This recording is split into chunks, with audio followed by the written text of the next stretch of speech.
After a quick scan, the guard saluted and guided him to the core region. Varian once again entered Valo's military region and noticed the changes. There were fewer soldiers.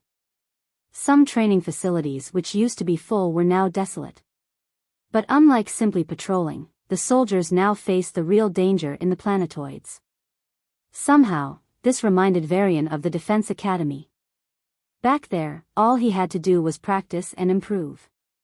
But once he was out, he had to literally save the world from destruction. Of course, even if the Abyssal's plan succeeded, it'd have taken them anywhere between a few years to at least a decade to completely destroy humanity, provided they paid the corresponding price. But even if he didn't consider the long-term consequences, he saved 500 million lives in cluster cities, the life of Irenes, and consequently, the lives of hundreds of millions of soldiers on planetoids and the lives of everyone on Uranus. To be honest, it was a weird feeling. Especially to him.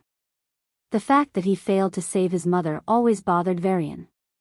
A voice in his mind kept telling him that he could never protect anyone. When the time comes, he'd freeze and watch them die in despair. It was the reason Varian didn't even try to awaken. But now, more than 100 days after awakening, Varian realized he saved far more people than he could have imagined. That voice in his head still tried to talk him down sometimes, but Varian wasn't swayed by it anymore. I saved so many lives and you tell me I'm incompetent and I can't save people? Bitch, please. Such a thought was impossible for the old Varian to even imagine.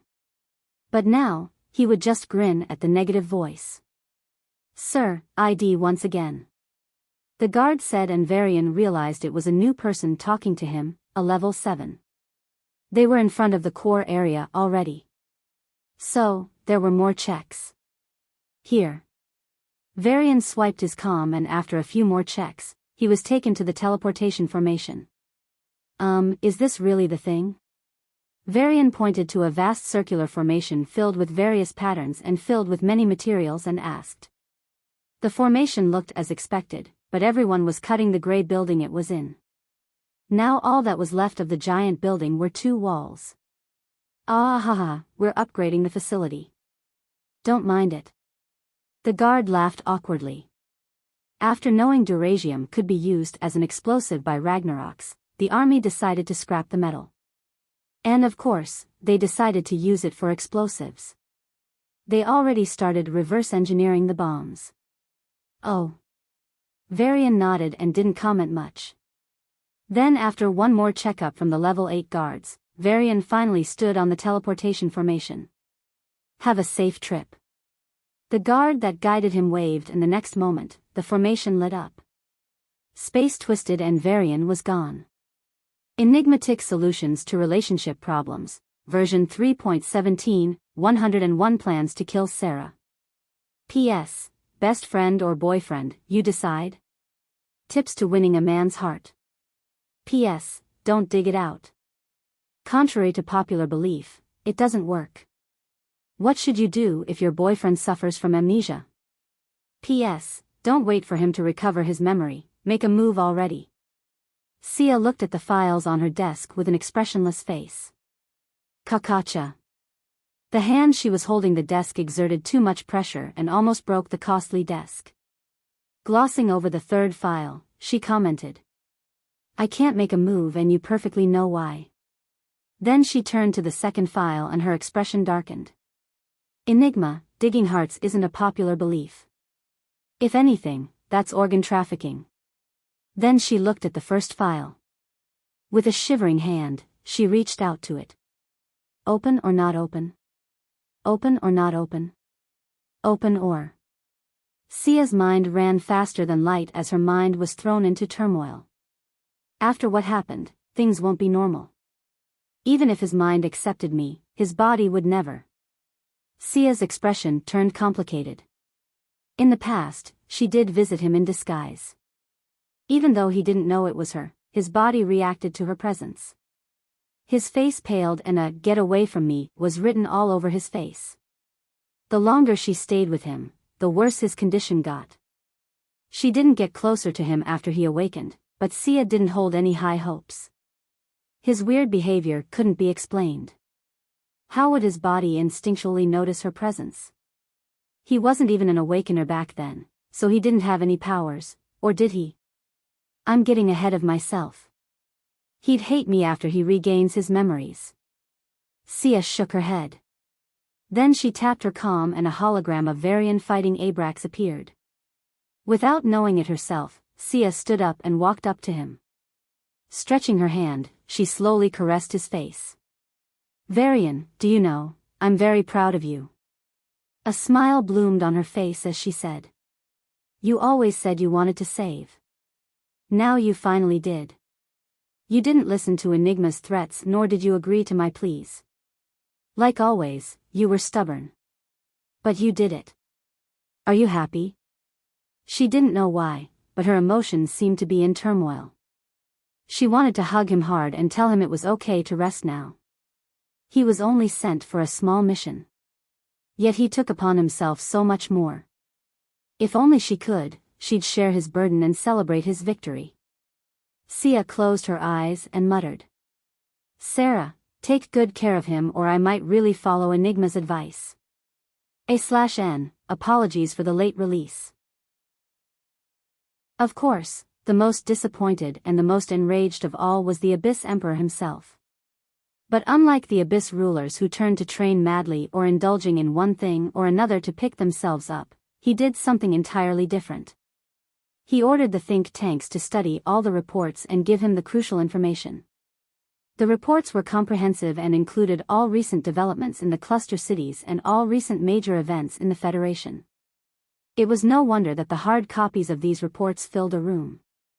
But the think tanks didn't back down and worked even more enthusiastically. After 2 days, the meeting finally began in the throne hall. The throne hall was in the administration palace, only a few miles away from Emperor's residential palace. It was a vast hall, almost equaling a football field. But considering that this was the heart of all abyssals, its size looked natural. The hall was supported by the 16 pillars, as a testament to the 14 great generals of the Abyss race. As one walked further inside, they couldn't help but marvel at the bright lights coming from both sides. And finally, a huge rug made from a special skin ran from the throne high above all the way down to the center of the hall. Raised from the ground by a platform, the empty throne waited. Not a single word was spoken despite hundreds of abyssals in the hall. Tack. Tack. Light footsteps sounded from the distance. The audience turned their head towards the source but found nothing. Disappointed, they reverted their gazes. But their peripheral vision felt like something was wrong. So, when they casually glanced at the throne, they nearly jumped on the spot as they saw a male sitting on the throne. Why, Your Majesty, an abyssal with a quivering voice stood up and saluted. The rest followed. Hayden nodded lightly and gestured for them to relax. No sovereign powerhouse attended today's meeting. Not even level 9s. As he ordered. This meeting was mainly for intelligence purposes. The powerhouses weren't needed. Your Majesty, me and my team have found a few clues. A hunched abyssal stood up and stated. Upon a nod, he stated. Han Nile was kidnapped by a hand that appeared out of nowhere. This is Ghost Ship. But according to our intel, the hand was injured by taking level 8 attacks. It is likely that Dreamer is neither a sovereign nor even a level 9. Whatever he or she has done so far is completely dependent on Ghost Ship. Finding secret realm, hacking information, stealth. Hayden's eyes narrowed as he tapped his armrest lightly. Interesting. Then he turned to the next team leader. The plump woman started. We searched up the abilities of Ghost Ship. Sneaking into secret realms is certainly one of its abilities. The biggest flaw should be letting Dreamer know we were manufacturing Ragnaroks. I suggest we start retaliating against the Ghost Ship.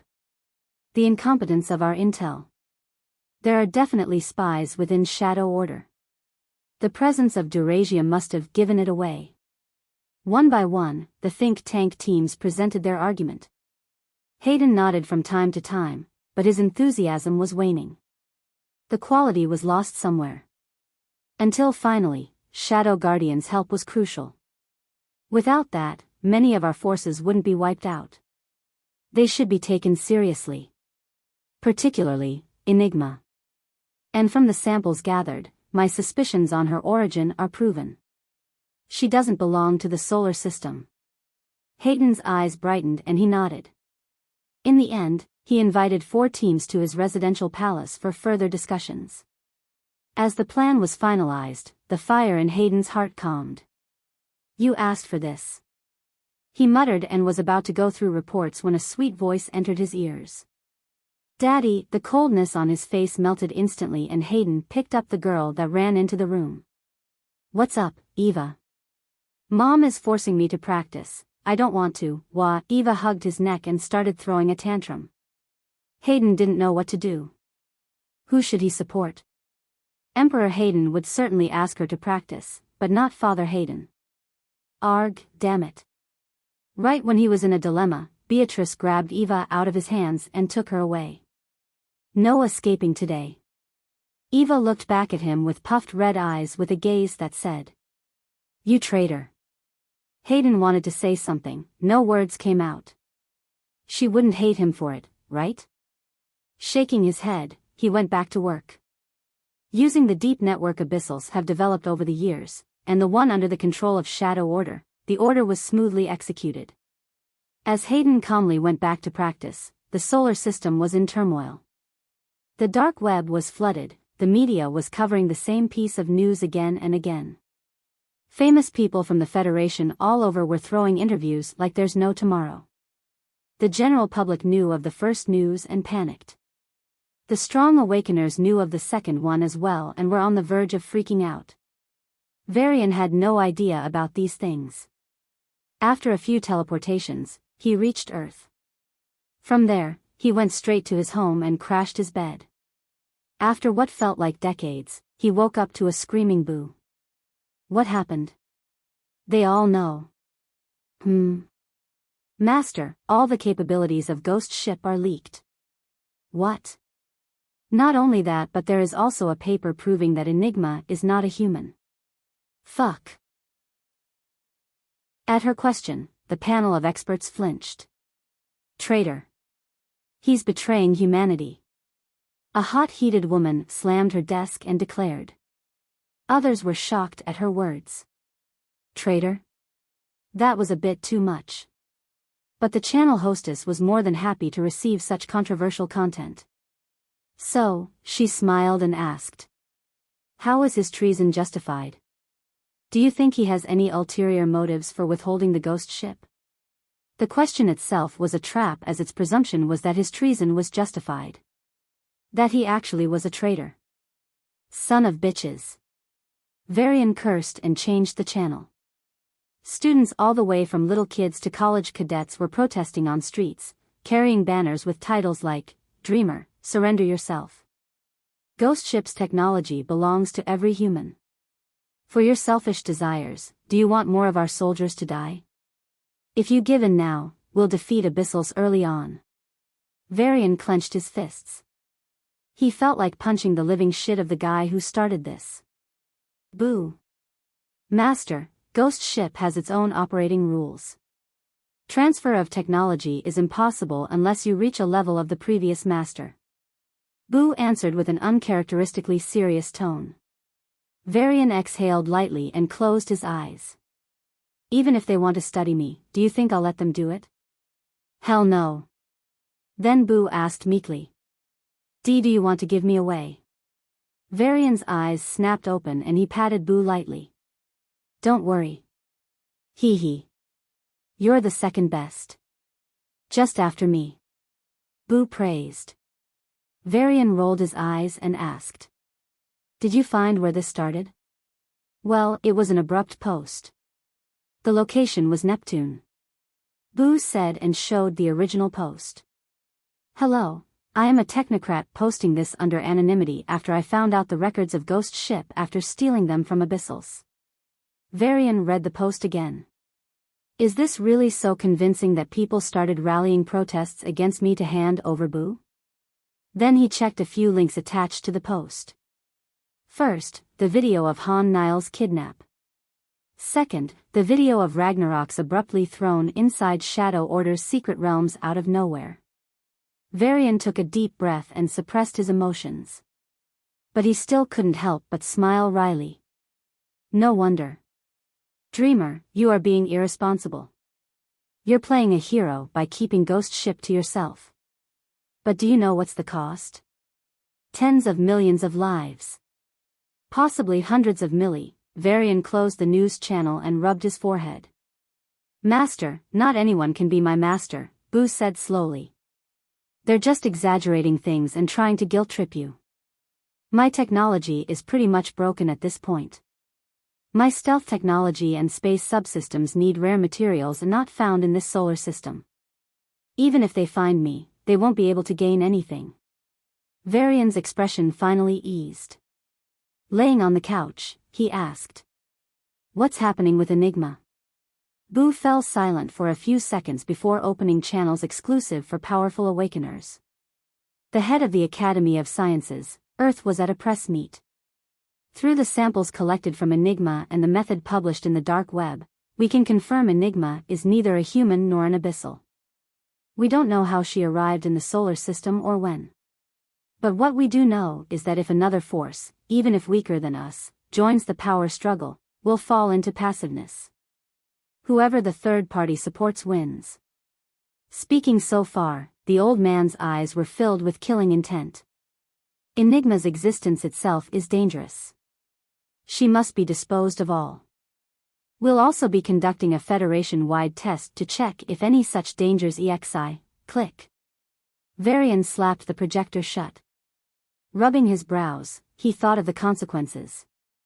Enigma's name would now be on top of all hit lists. The government would be desperately searching for her. Perhaps they'd dispatch even mid- or high-level nines for her. As if that wasn't bad enough, Shadow Guardians might crumble. Varian really wished the organization wasn't so fragile. But would they still trust Enigma the way they used to? Despite looking like a human, she wasn't. What if all her help was an experiment? What if the potions she fed them were some test drugs? What if? Once a seed of doubt gets planted, it's easy to see the other person through the prism of negativity and doubt. Enigma would now be getting the same treatment. At least, Dreamer wouldn't be having big troubles since he wasn't accountable to anyone. But Enigma, she'd have to take care of a lot of people, perform missions, and work towards her goals. Call her, no, send her a message. If she needs any help, she can contact me.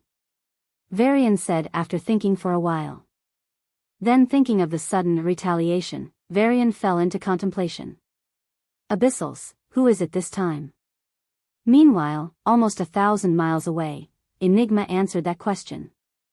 Abyss Emperor. There's no one else but him. The trouble is really big this time. Blue Flash said with a tired face. Rudolph and Xia asked to meet. Why? Boom. Before she could finish, the door of the home was blasted away. A man and woman stormed in. Is it true? Are you really not a human? The purple-haired woman glared at Enigma. Enigma didn't answer. Instead, she shifted her gaze towards the white-haired man, Rudolph. I'm listening, miss. He answered. Don't you guys have any shame? Who saved your lives?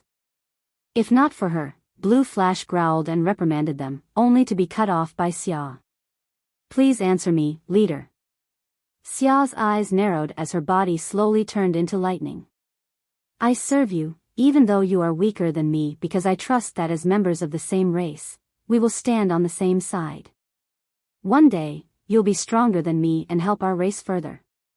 But if you're an alien race, pretending to be one of us, I'm sorry, this trust no longer stands.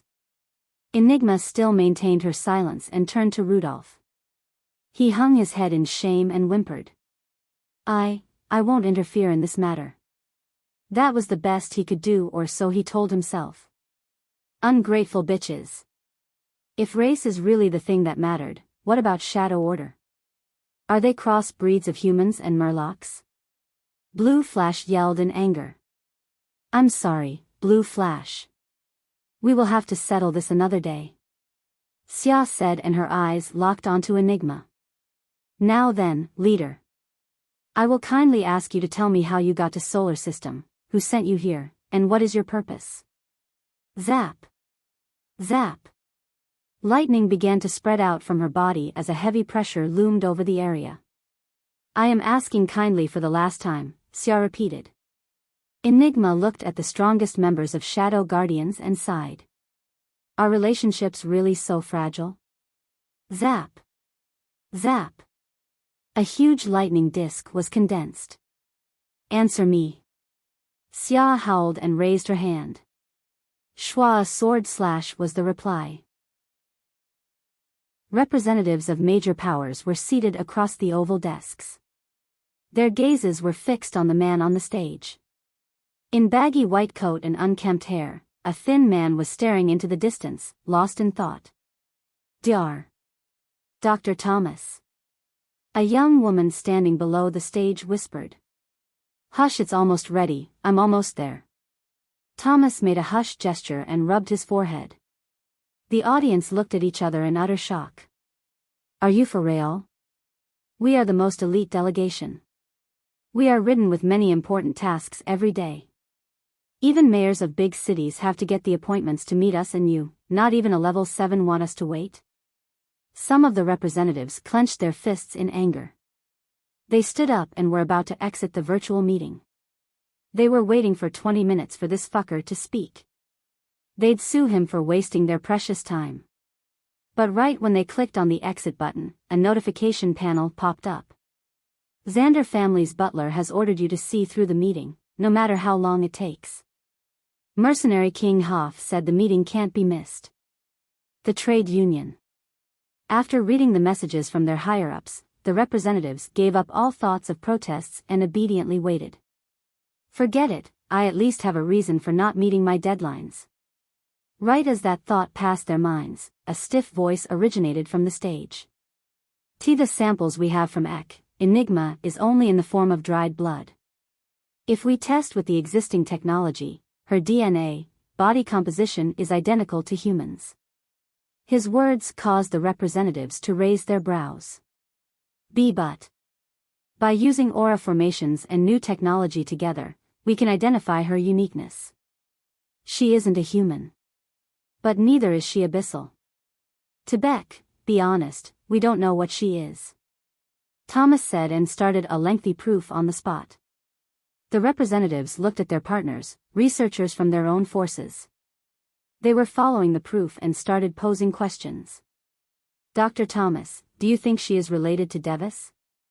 Well, there are some parts that certainly are identical. If I might be so bold, I think she's from a mixed species.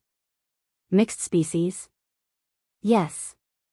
Not just Devis, but also some other race. The hall suddenly fell silent. The representatives that were silent until then had a solemn expression on their faces. One of them raised their hand and asked. Dr. Thomas, is it possible that this other species you speak could be alive? Who knows? Thomas shrugged. She's born 1.56 Einsteins ago. 1.56 Einsteins is a long time, you know. It's as long as... He suddenly slapped his forehead and started laughing. Did he lose it? The representatives were freaking out. They did a quick search on Thomas, and after realizing this guy was the actual mind behind the Enigma test, their faces paled. If anything happens to him, even if they weren't involved, they'd be punished. Their prayers seemed to be answered as Thomas's laughter ceased. Before they could be happy, his words nearly caused their hearts to stop. 1.56 Einsteins is 521 years. It's almost at the time of blink. Funny, isn't it? No. It's not funny at all. It's freaking scary. Enigma is really 521 years old? An old man asked in a quivering voice. Of course. Dr. Thomas nodded with a confident expression. Fuck. The old man slumped into his seat with a curse. And with his fall, the entire representative group rose. Is there any other important finding? Anything? Yes, we need to conduct an internal meeting right away. This matter is more serious than we thought. So, if you do hold any crucial information, let us know. They requested the man with pitiful faces. Thomas tapped his chin and stared into the distance. The representatives weren't impatient this time. They all waited with respectful expressions. After 5 minutes, Thomas slapped his forehead again and exclaimed, "Signal." He looked at the confused yet eager representatives and explained. Abyssals aren't outside the solar system nor anywhere close. But they found us. And they found us in this ridiculously vast space. That's it. Then Thomas fell silent again.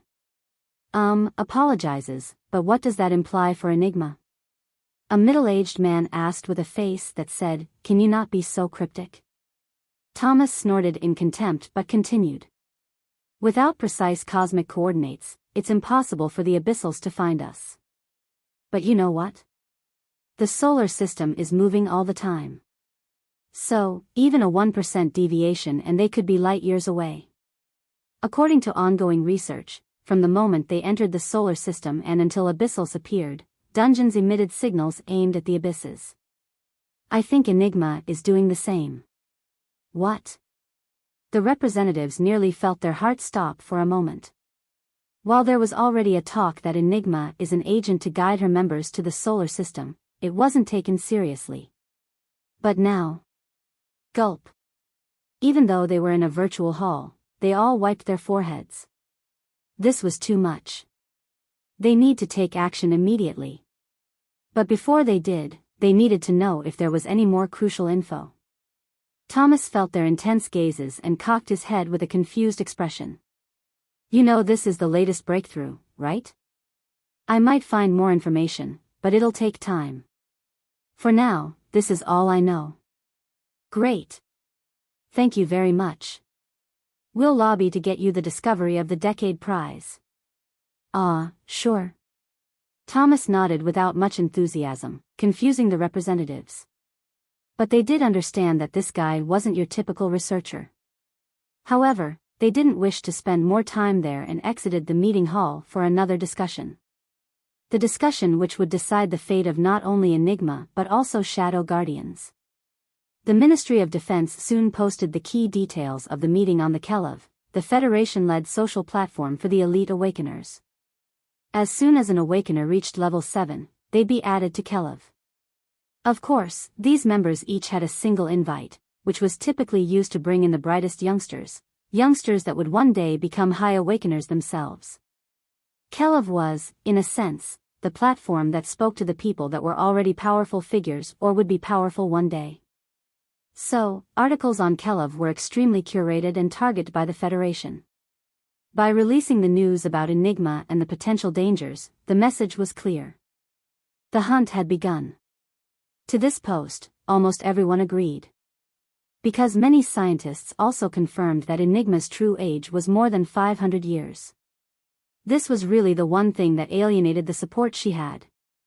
Even those that knew the true actions of Shadow Guardians, fighting the Order, purging the traitors, and assisting in the war against Abyssals were silent.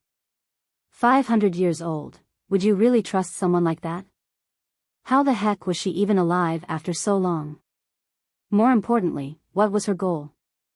For that, there were multiple responses and theories. The most famous one was that Enigma was initiator of Blink. Sure, Ghost Ship blasted the sun 5 centuries ago.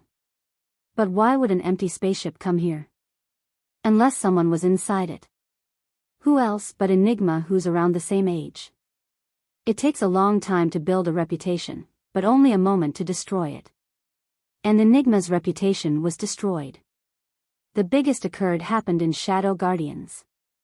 There were quite a few of them on Cail. So, they too learned about the truth. And once they did, the trust they had in her was obliterated. Why? What was she doing for 500 years? Saving humanity? TSK. I really believed you, Leah Enigma. I was wrong. If not for the scientists, we'd forever be in the dark. She deceived us. Deceived us all. I know her purpose. She started visiting ruins every month. An anonymous user claimed. And that triggered a discussion in the internal chat group of Shadow Guardians. Damn it. She exposed her true face. She's here for our treasures. Maybe she wants our artifacts. I still held a trace of hope in my heart. But not anymore. She's definitely after the Davis secrets. Why didn't we suspect her before? Her miracle potion should have given it away. We were fools for believing her. Shadow Guardians wasn't an organization built on a person but on a belief. A belief to right the wrong. To purge the traitors and fight the order. To solve the internal problems. Now, the problem was their leader. So, they raised their weapons against her and took their stance. Setting a precedent, every power in the Federation, be it the government, the prime families, the adventure groups, the trade union, the order, and even the Guardians took a united stance and aimed for a single person. Enigma. A/N, sorry for the delay. I've been trying to sort this arc, and ended up spending all my time on it. They were caught off guard by an unexpected magic beast. His teammates betrayed and sacrificed him to escape. He fought the monster and killed it. But with the injuries he received, he would be joining the Create to Hell. No potion could save him. No doctor could heal him. As he sprawled in a pool of blood, with a minced and broken body, a cold voice sounded in his mind. Do you regret it? He thought he was going to die. Maybe that voice was from heaven itself. Maybe it was his soul. He didn't know, but he answered. I regret not dying on the battlefield. Don't you regret trusting them? I do. But, maybe this is karma. I should have killed that corrupt bastard before he leeched off that poor mother. I should have killed the Xander young master for raping a girl in the guild. I should have stopped the bombings on the planetoid instead of playing it safe. I could have saved a lot of lives. I let them die. As he said those words, the wounds on his body split open, spilling blood. The warm liquid spewed out of his mouth and in the process, jolted him for one last time. With that final jolt, he opened his eyes and stared at the gray sky. And now dying I am. A glorious level 9 awakener losing a life on desolate ground like an abandoned dog. My body will be eaten by some monsters. My words will be forgotten. My deeds will be a drop in the ocean. Nothing will remain of me in this world. I regret living such an insignificant life. In the end, he didn't know why, but tears streamed down his cheeks. At that moment, he heard footsteps and a woman covered in black clothes appeared in his sight. Her eyes were the most beautiful he had ever seen. Shining in red, blue, and yellow, they burned with a fire he had long lost. Then live a better life. A life without regret. She said and snapped her fingers. What are yo? Before he could finish his words, a potion appeared above him and the liquid dropped into his mouth. His injury started to itch and his pain rose by many folds. Arg. He couldn't bear it and almost fainted. But the pain kept him awake and after an hour of torture, he stood up in shock. This, what the hell? Touching the places where injuries used to be, he muttered in wonder. Right then, he also sensed a feeling welling up inside him. He could rise from mid-level 9 to high-level 9. The bottleneck, which would have taken a decade, loosened. Rudolph wanted to yell in ecstasy, but he controlled himself and looked at the woman in front. With fear and anticipation, he asked. What do I need to do? She squinted her eyes. Kill the traitors. Destroy the order. Fight the abyssals. This is much better than my insignificant life. I will have an impact on this world. I will join. He said with great enthusiasm. Then tapping his forehead, he asked. What's the name of the organization? She looked at him in the eye and lightly said the two words that had become extremely important in the solar system. Shadow Guardians. That was a year ago. Things changed so much in a year. Rudolph snapped out of his thoughts and looked at Enigma with a complicated gaze. Turning against the one that saved him, his conscience was being eaten away. At the same time, Enigma slashed her sword at Xia. The sword burst into a blue light and breaking the sonic banner, it reached the woman. Boom! Xia used the lightning disc she condensed as a shield. So, when the sword struck the disc, the resultant collision nearly shook the secret realm. With them as the center, 50 miles of land caved in like it was pressed down. The disc was mostly unharmed, except for a few cracks. Yet, Xia's eyes dangerously narrowed as her gaze alternated between the cracks and Enigma. As expected of you, if I give you more time, you'll reach level 9. Your progress is too fast. Even the ones with miracle potions can't compare with you. Is this your alien technology? Xia questioned. Enigma raised a brow. Nothing will stop you from believing I am against humans, right? Xia's face was contorted as she clenched her fists. I really respect everything you did for humanity. But, you have the power to bring a disaster to humans, even our extinction. That's why, either you will reveal everything and stay under my supervision for the rest of your life or die. Enigma's eyes turned indifferent. Because of you, I do question sometimes, are humans really worth saving? Enough. Xia roared and condensed a lightning spear. You know you can't stop me. Enigma shook her head mockingly. Far away, Rudolph sighed. Of course, Enigma had a peculiar treasure. She could teleport away from anywhere. Even when she faced the Abyss Archduke, her treasure allowed her to escape intact. Xia was considerably weaker than the Archduke. There was really no hope in catching Enigma. Are you sure you want to go? Xia's lips curled up into a distorted smile, and before Enigma could understand what she meant, Xia threw her lightning spear. Shwa! The lightning spear painted the secret realm in golden.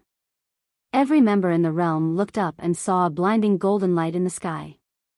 It was as if the sun had descended. The temperature of everything in the 100-mile radius skyrocketed. Lakes evaporated, trees burnt, and metals heated to bright reds. The thunderous rumbling drowned all shouts, be it the normal members in the far distance or blue flash near Enigma. This attack was capable of obliterating any existence below level 9. Enigma was no exception. But fear was her last response. Shaking her head lightly, Enigma was about to teleport. But right then, the spear buzzed and changed course. It went right at Blue Flash. Blue Flash hurried to erect a space barrier, but it only held on for a moment before the lightning spear pierced through the barriers and reached her. Is this it? As she clenched her fists and closed her eyes, Blue Flash realized the expected pain hadn't come. Rather, she felt a slipper hand covered in a warm liquid grabbing her hand. Enigma. Opening her eyes, she gasped at the bloody figure half kneeling in front of her. The spear pierced right through Enigma's abdomen. While the injury itself might not seem fatal, the lightning mana from the spear had already begun to havoc in her body. But Enigma didn't care about her injury. She stretched her trembling hand and grabbed Blue Flash. With a hum, the space around them began to distort. Her eyes were locked with Xia's. Unexpectedly, you'd stoop so low. I know you can teleport alone almost instantly, but taking another person delays you, doesn't it? For you to stay, she's a needed sacrifice. Xia sneered and threw another lightning spear at her. Right then, the space around Enigma and Blue Flash started to distort. It was only a short moment, but that was enough for a strong level 9 awakener. The lightning spear was about to strike them again. Blue Flash put out a space barrier again, and Enigma also clenched her fists, resisting down the spear. In the end, they succeeded and were about to disappear before the spear struck them.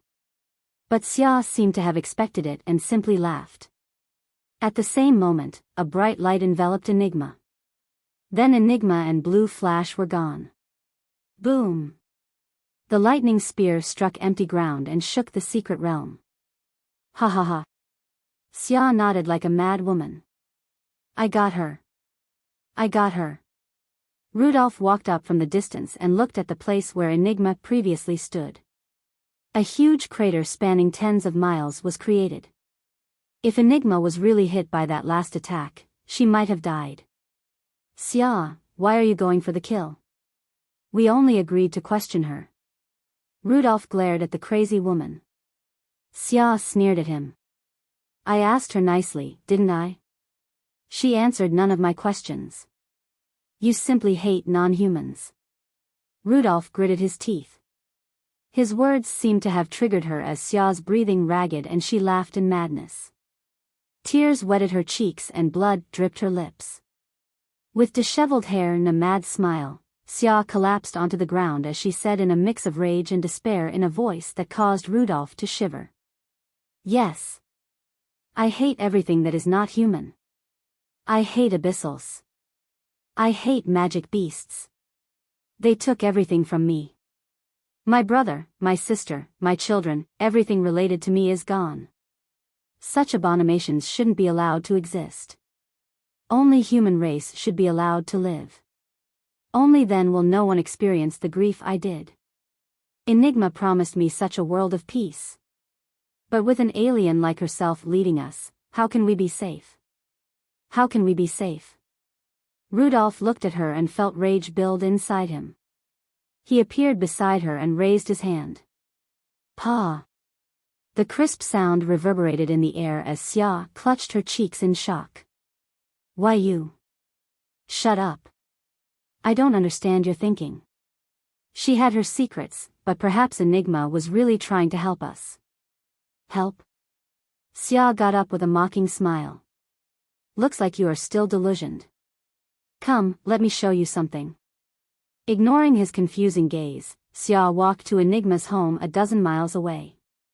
She broke the security locks and barged in. What are you trying to do? Rudolph asked again. Xia simply ignored him. Then after a few minutes of fiddling, Xia found a trapdoor. This. Rudolph was taken aback, but immediately said. Anyone will have secrets. Heck, even I have a secret locker to store treasures. Xia looked into his eyes and Rudolph somehow lost the strength to continue arguing. She knew that he knew. This was Enigma they're talking about. As if confirming his wildest fears, they did find the secret in the secret room. A spaceship.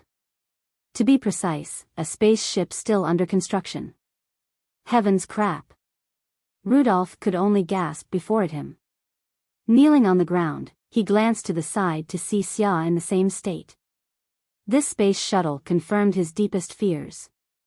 Enigma was trying to contact her species. Even if she didn't do it yet, she would be able to do so in the near future. For humans, it'd only spell a disaster. Maybe she just wants to go back. Rudolph tried to be optimistic, but humans didn't have the luxury. If another abyssal-like species invaded, they would be extinct. That's why, they had to be cautious. Even to the point of taking extreme measures for the slyest possibilities. Even if it wasn't Enigma's intention to contact her species, just the capability to do it was enough to regard her as an extreme threat. I wish it was false. Rudolph inspected the space shuttle and sighed. The materials of the space shuttle were all made from the precious metals and alloys found in the ruins. Enigma had a consistent habit. She'd visit the ruins every month. She wouldn't tell anyone what she was doing there. But since they all trusted her, no one pried into her actions. But now, it was crystal clear what she was up to. After entering the spaceship, they found there was almost nothing inside. Except a map. A cosmic map hologram. It was the size of a typical green board used in old-time schools. At the bottom left corner was a small dot. Tapping it read, Solar System. On the map, 3 regions intersected at a certain point on the map and that point was also marked. Tapping it read.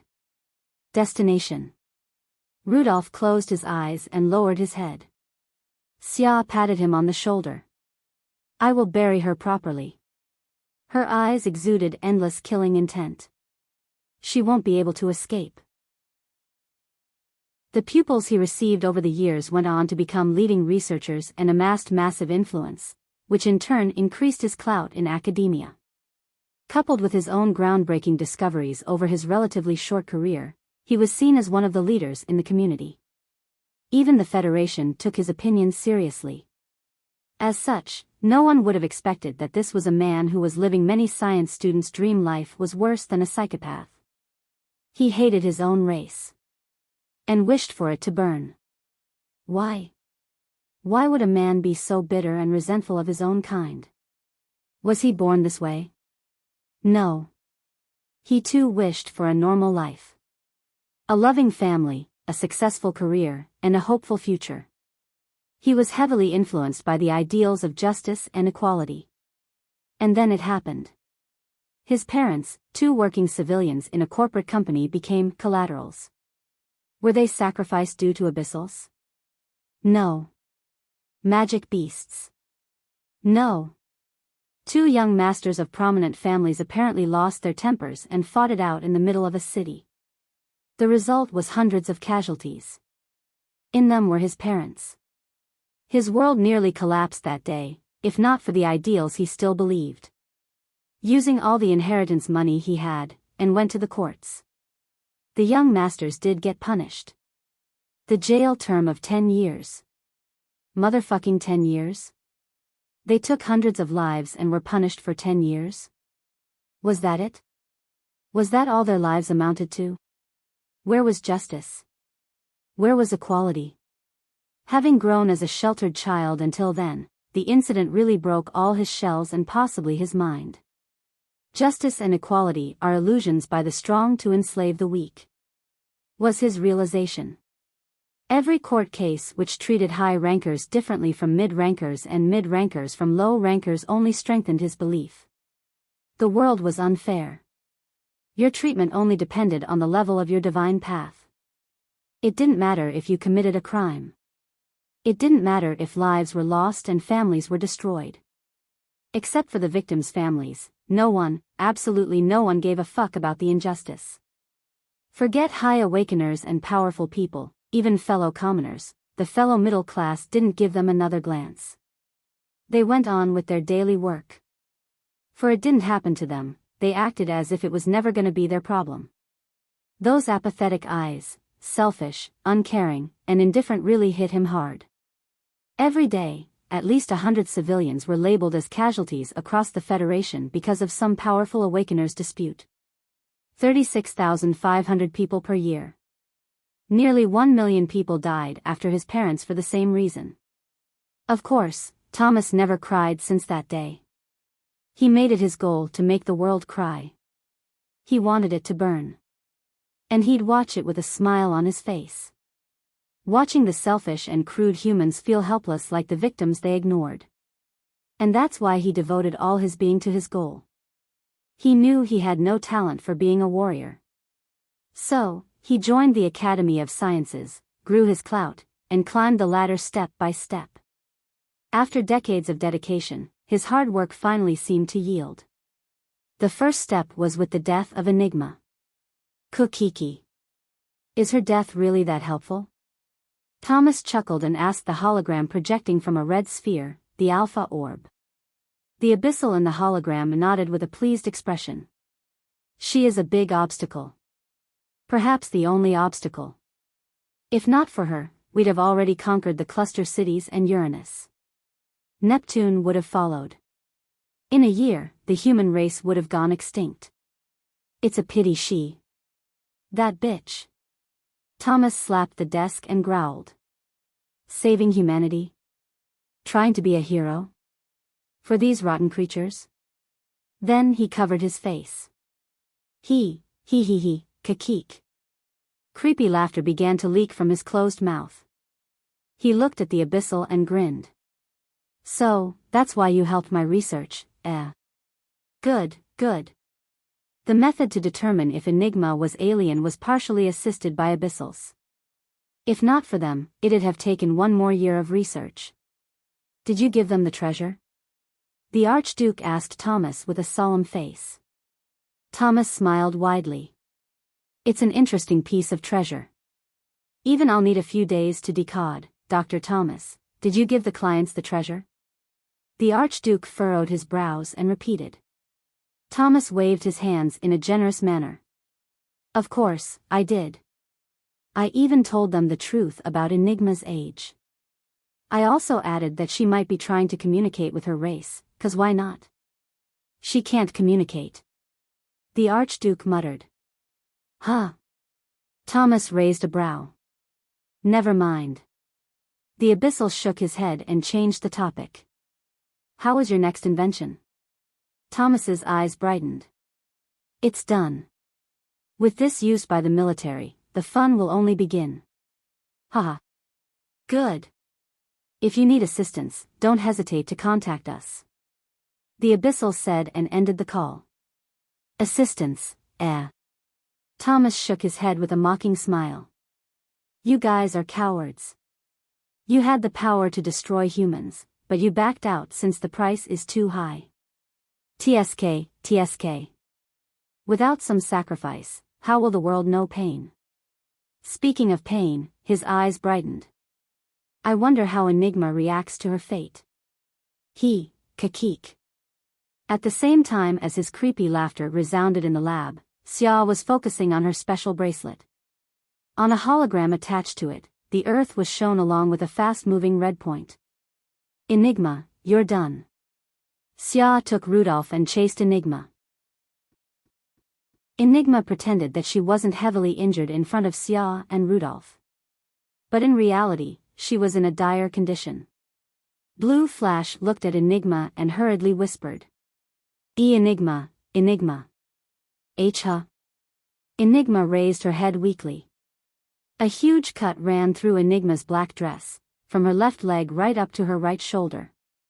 Blue Flash could feel the blood in Enigma's body threatening to spill out of this huge and deadly cut. So, she was forcibly using her space power to keep it in. Still, physical injury was the least of worries.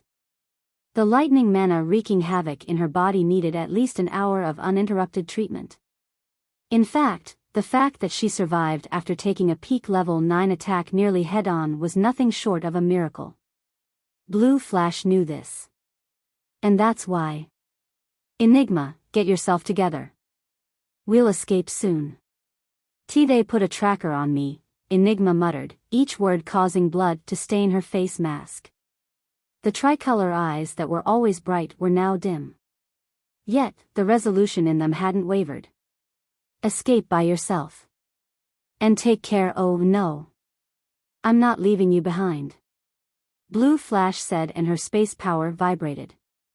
The next moment, she and Enigma were 1,000 miles away, right in the middle of a desert. Blue Flash didn't feel safe.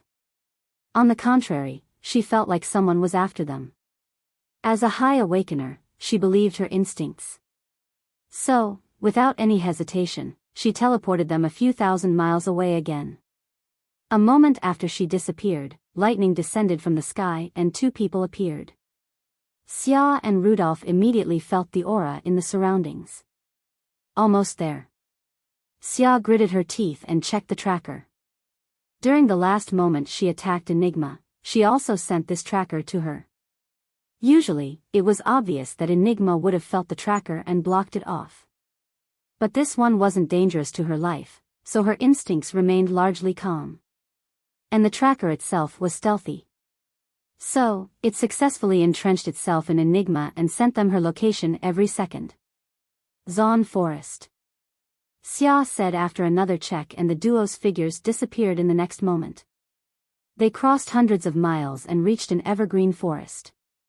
Like all other previous areas, this too was deserted. And it too exuded two auras. Arg. Speed up. Xia growled, and at their full speed, they followed the tracker. In a few minutes, Blue Flash and Enigma had gone around the Earth at least 12 times. As she was a space awakener, Blue Flash had an edge. That said, another primary reason was that the tracker was still adjusting itself. Soon, it wouldn't be lagging anymore. Enigma, can you remove the tracker? Blue Flash asked hopefully. She shook her head. If I try, it'll kill me. Heavens! Blue Flash sighed in despair. The feeling in the back of her mind intensified. She could feel it. They were after them. Hunting them. She must escape with Enigma. But how? Even though she's also level 9, Blue Flash was weaker than them. If she was anything other than a space awakener, they'd have already been caught. But even then, all her actions only meant delay. Blue Flash held Enigma and kept teleporting while trying to think of a countermeasure. She looked at Enigma, who was on the verge of losing consciousness, and her heart sank. The situation was too desperate. There were some people she could contact, but could they be trusted? She didn't know. But she didn't dare to bet. If they tried to kill Enigma, she'd be totally helpless. Is there no way? As she teleported them to the Arctic, Blue Flash muttered in despair. Wait. Him. She recalled a person and opened Enigma's comm without hesitation. She dialed up.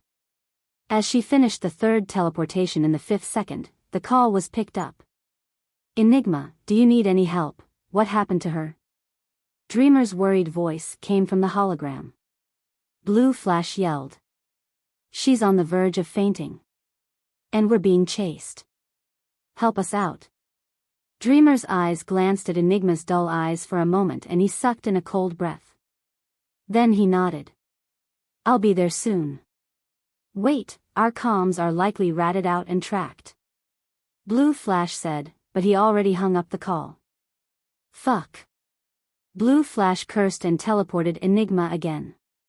This time, not even half a second passed and the hunters appeared in the Arctic. Almost there. Let's go. Buzz. With a flash of golden lightning, they disappeared again. With each teleportation, they were actually closer and closer to catching Enigma. The tracker also seemed to have finished adjusting. The reports now were more precise than ever. After the Valos fiasco, Varian was resting at his home. Right during Blue Flash's call from Enigma's comm, the ghost ship took off. Master, if there are traitors around Enigma, they would have already given her comms information to Army or Xander family. This conversation might also be tracked. Boo said in a worried voice. Just hack them. Varian declared. Also, speed up. Master, they're both very stronger than you right now. If they get into Ghost Ship and turn against you. Boo didn't continue, but Varian understood what it meant. Varian shook his head. Let's decide after the situation. Now, fuck up those prying bastards. Yes. The military technocrats monitoring Enigma's comm suddenly frowned. Someone hacked into their account and tampered with their servers. Now, they could no longer position her location. Fuck. Right then, Blue Flash and Enigma appeared on a deserted mountain. Before she could teleport, the space around her solidified and a lightning bolt came from the distance, aiming right at Enigma. Stop. Blue Flash yelled and stood in front of Enigma, pouring everything in her to create a huge space shield. Boom. Gotcha. But after all, the strength gap was impossible to bridge. Ka. Blue Flash half knelt on the ground as she coughed out blood. In fact, blood was flowing from all over her body as lightning arcs appeared on her from time to time. Enigma simply collapsed on Blue Flash. Ha ha ha ha. With roaring laughter, Xia appeared a few hundred meters away. She looked at the nearly unconscious Enigma and the heavily injured Blue Flash with a sneer. This is where it ends. Humans will never allow another Abyssals. Enigma, you've outlived your usefulness. Now, it's time to go.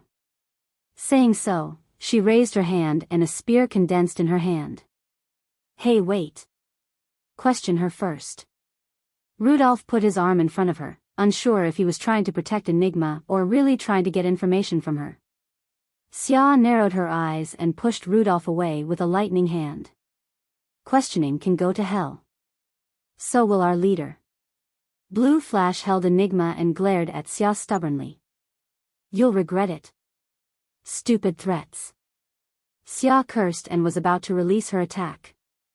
Right then, she had an ominous premonition and looked up. A blue sphere and huge metal scraps appeared a few hundred meters above the ground. The sphere touched the metal and in the next instant, a blinding light flashed, followed by a huge explosion. Xia put on a lightning shield and was about to search for the culprit when she felt a presence in her lightning sense. Stop! She raised her hand and a lightning whip lashed at this invisible figure. It nimbly avoided the attack and stopped between her and Enigma. Rudolph! Xia yelled and snapped her fingers. A lightning spear was created behind Enigma and Blue Flash. Yes. Rudolph's figure blurred and he reached the other side in an instant. But he didn't know if he was doing it consciously, but his speed was slightly lower than normal. Right then, a lightning spear stuck their position. At the exact moment, he saw the presence. The space shuttle's doors were almost shut when the lightning spear stuck it. Boom! The next moment, his fist also connected with the space shuttle and sent it flying. There wasn't even a dent on it, and using the momentum from his punch, the space shuttle flew into the sky and escaped. Dreamer. Varian appeared at the entrance. Of course, he wasn't completely defenseless. Celestial-grade walls were covering him from all sides except his hand, with which he pulled them in. In the worst-case scenario that he was attacked, a celestial wall would chop off his hand, but protect him by enclosing him inside them and throwing him back into Ghost Ship. Loss of a limb is painful, and despite limb regeneration technology, it'd impact the combat power of most Awakeners. For no matter how indistinguishable from the original, was ultimately unawakened. They'd have to train that limb again, and to bring the new limb to equilibrium with the rest of the body was no easy task. Of course, Varian wasn't too worried. As a plant morpher, he had an uncanny advantage over other Awakeners. If he could reach level 7, regenerating perfect limbs without sequelae was possible. Fortunately, the danger didn't occur. At least not completely. He pulled an Enigma and Blue Flash inside the encirclement of celestial walls and withdrew his hand. Then the lightning spear stuck and the white-haired man's punch stuck the celestial wall at the very last moment, right before it was completely closed. Only a part of the attack actually reached them, and Blue Flash took most of it. Varian only had to bear a fraction of what she bore, yet his organs were severely damaged. Thankfully, the Ghost Ship took off. Ha boo, cough cough, fuck, treatment please. Varian tried to wave his hand but found that he couldn't lift it. Congrats for not losing an arm, Master. Boo greeted in a cheerful voice. As robotic hands approached them, a coughing sound was heard. Cough. Cough. Blue Flash weakly raised her head and looked at him. The mask was still on, but Varian used his original voice, so she was flabbergasted. But she had an important thing to say. Dreamer, P promised me to take care of Enigma and Cail Dankworth. Huh. Varian almost stood up hearing the familiar name. Wait, who are you to Cail? Hey, cough cough.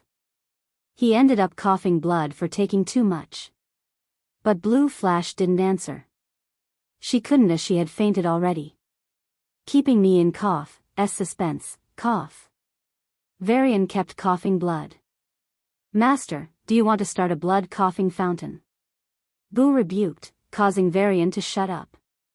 Soon, he is placed on a soft bed and administered an 8-star healing potion.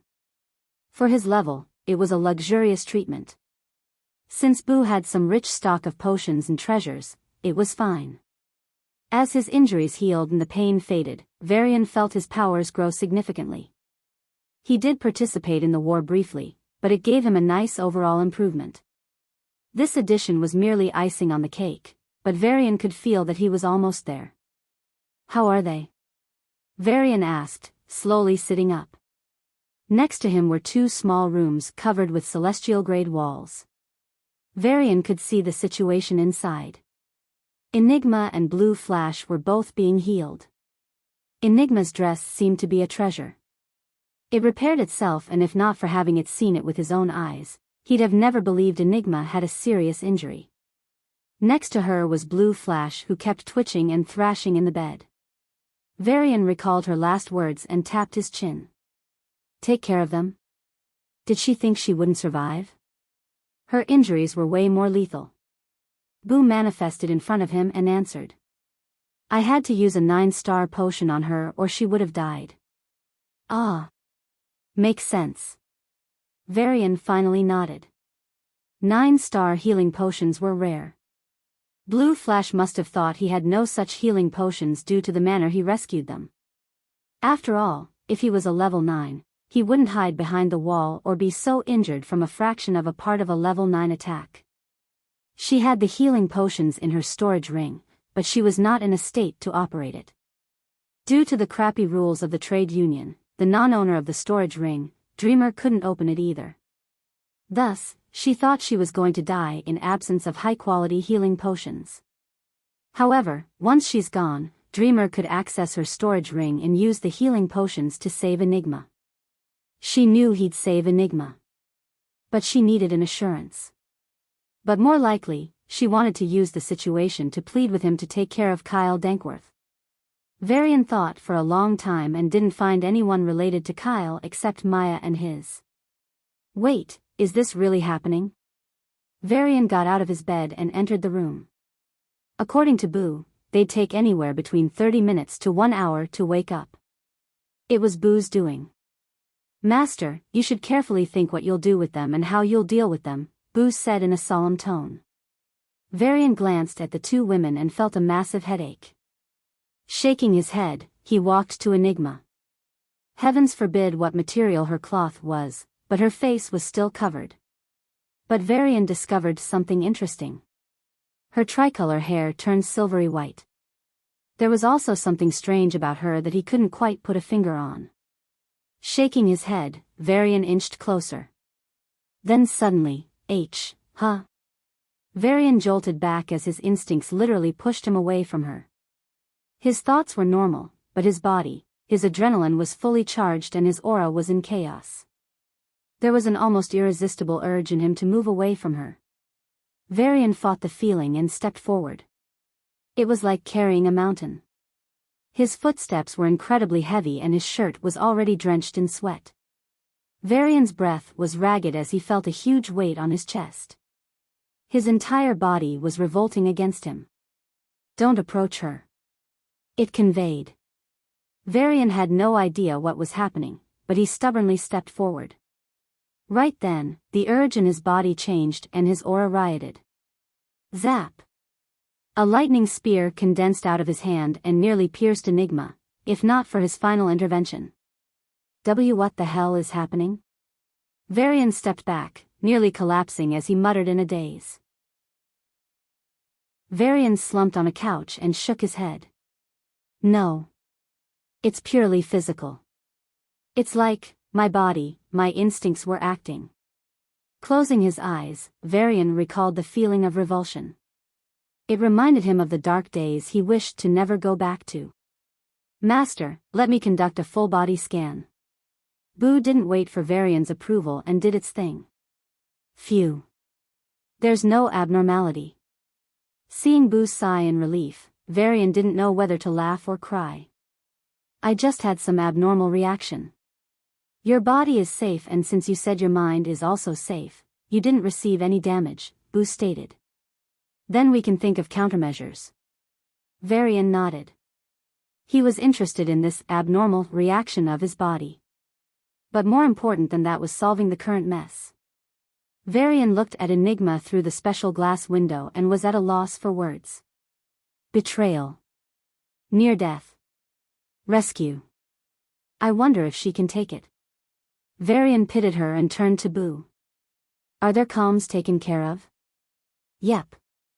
No one can track you, boom. Boo's assurance didn't end and the ghost ship shook violently.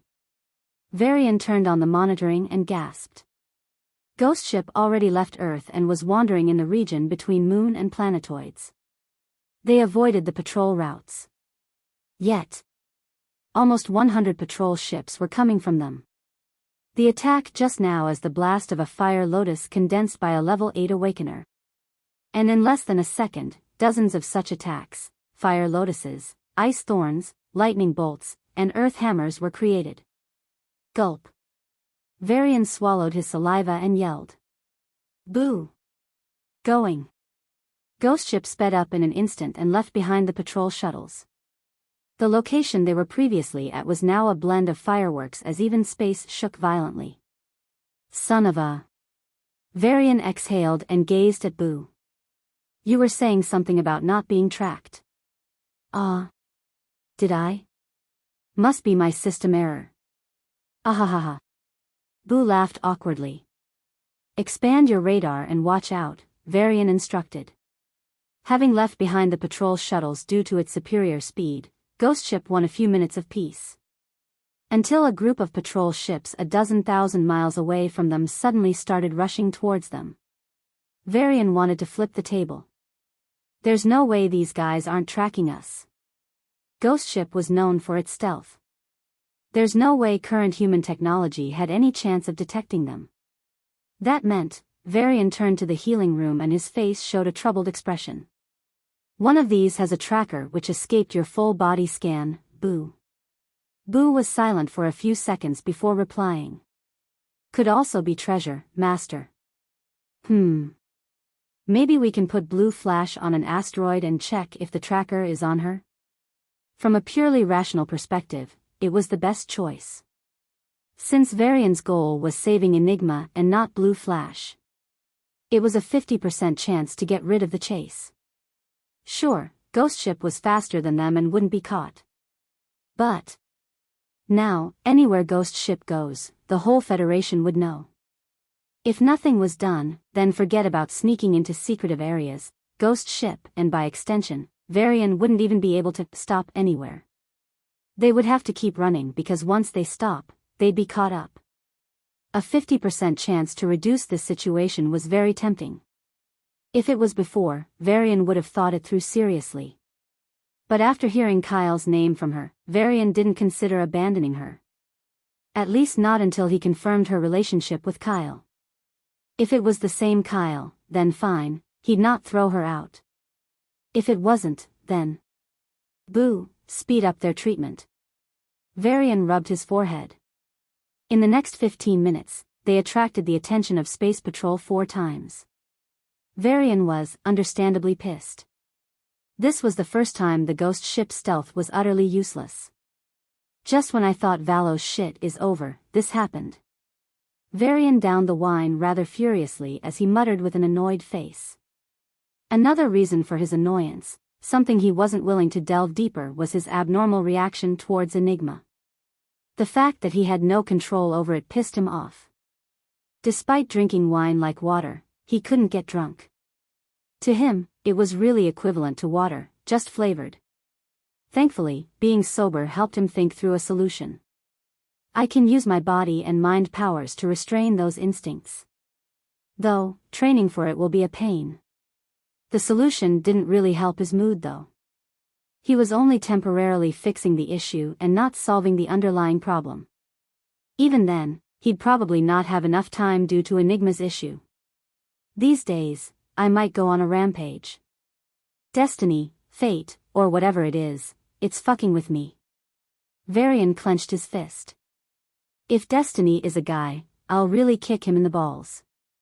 He vowed. What if it's a woman? Boo titled its head in confusion. Ovaries, Varian replied without hesitation. Hail gender equality. Okay. Boo nodded with a strange face and said. It's not like Destiny is conspiring against you with an evil grin, right? It only happens in old age movies, Master. Varian fell silent. Boo thought it was because he agreed with its words. The truth was the opposite. System, are you behind this as well? Enigma, my abnormal reaction and Ghost Ship's info leak? Host, you should stop pushing everything on this system. You destroyed your bed while taking a nap, who was responsible? Or you keep cursing your junior high principal with beautiful civil words as he made fun of your dream, was it also the system's plan? Well, Varian scratched his cheek with an embarrassed smile. We can actually forge, and your wet dreams about Stop. Varian was on his feet and took a fighting stance. Come out if you dare. I'm gonna beat you up. Come find the system if you dare. Varian decisively gave up and sat back on the couch. Find the system? Find it where? He didn't even understand what really the system was and how it existed. But Varian was unwilling to admit defeat. So, he lowered his head and clutched his forehead. Living with this shameless system, I'm getting some of your bad habits. You're admitting you've been a bad influence on me, right? Varian smirked. All right. Host, this system wonders if you're being a bit too happy. Sorting out Enigma's issue, if it's even possible to sort out, should give you enough headache. Varian's face twitched. He thought of the public rallies, the government decision, and army support against Enigma. Now, even her own people betrayed her. It's literally the whole world against her. They were hell-bent on killing her. Now, what the fuck could he, a single person, do? If it was something like convincing Shadow Guardians that their leader was not evil, it was a normal difficulty. But this was worse than hell mode. I really suspect it's your doing. You're raising the stakes every time. Though my power is growing fast, the danger is also rising. Varian sighed. Host, without system, Valos would have happened a year later, and then, no one would have stopped the destruction of cluster cities and Irenes' death. Uranus would have been defeated swiftly and Neptune would also eventually fall. You're only seeing the downside of things, but the elevated risk is helping you solve crucial problems. Yet, you cursed the system for laughing at the situation in Valos. You were also very angry despite the system assuring you that you could do something about the situation. So, this system will make a silent protest. System's cold voice softened and seemed to be aimed at getting pity. Varian recalled his words back then and felt embarrassed. He was really harsh back then. In his opinion, System laughed when the lives of billions of humans were threatened. It was such a sadistic move that he was furious. But in hindsight, the system likely knew that the Sequoia plant army was fake. And that the full-scale war could be prevented. It even gave him a few hints that war wasn't inevitable, but he was too emotionally invested in the situation to consider them. I'm sorry about it.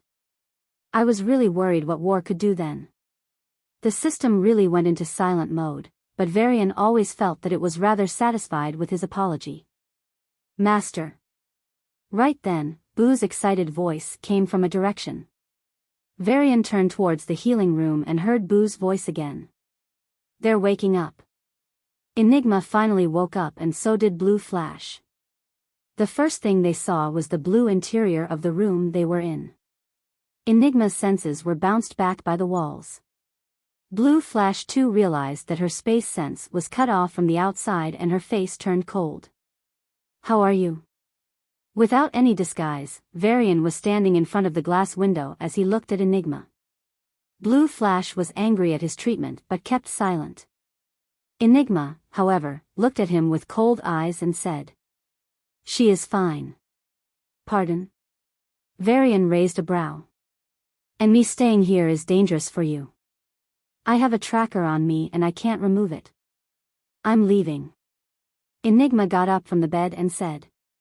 Blue Flash looked at Varian with a complicated gaze but followed behind her. You aren't going anywhere. Varian pointed to the closed entrance and said in a tone that allowed no refusal. The whole Federation is after you.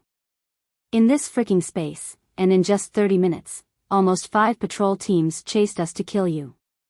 Imagine if you enter a planet, a planetoid, or any space city, you'll be dead in no time. Varian glared at Enigma. Enigma glared back at him. Sia is in Earth ruins. Technology doesn't function there, so I can't contact her. But she's safe.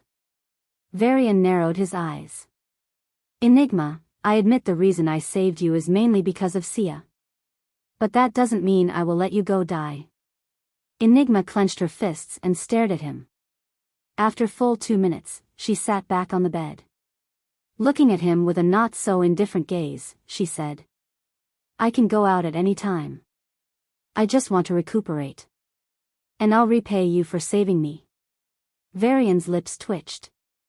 Then he looked into her violet eyes and said, "For everything you've done for Sia, I don't want you to die." His words seemed to have pulled a trigger as Enigma's gaze turned colder. "For everything she's done for you and for what you've done for her, I want you to die." Varian decisively ignored her. She was definitely talking about Sarah. That topic was off limits for now. Turning to Blue Flash, he asked, "So, who are you to Cail?" Blue Flash chuckled. "His one and only." "Maya?" Varian examined her and shook his head. "She's too thin and petite." "Am I fat?" Varian looked at Boo for help. "Master meant you're too voluptuous." Instead of helping, Boo destroyed the situation. Thank heavens he wasn't an interplanetary diplomat, or the solar system would be in chaos. Varian wished to send Boo to a horror house to scare it, but to his dismay, Boo would probably scare the ghosts in there. So, Blue Flash and Varian stared at each other in awkward silence. "I'm Cail's mom," she finally said. "Oh." Varian nodded and then his eyes widened.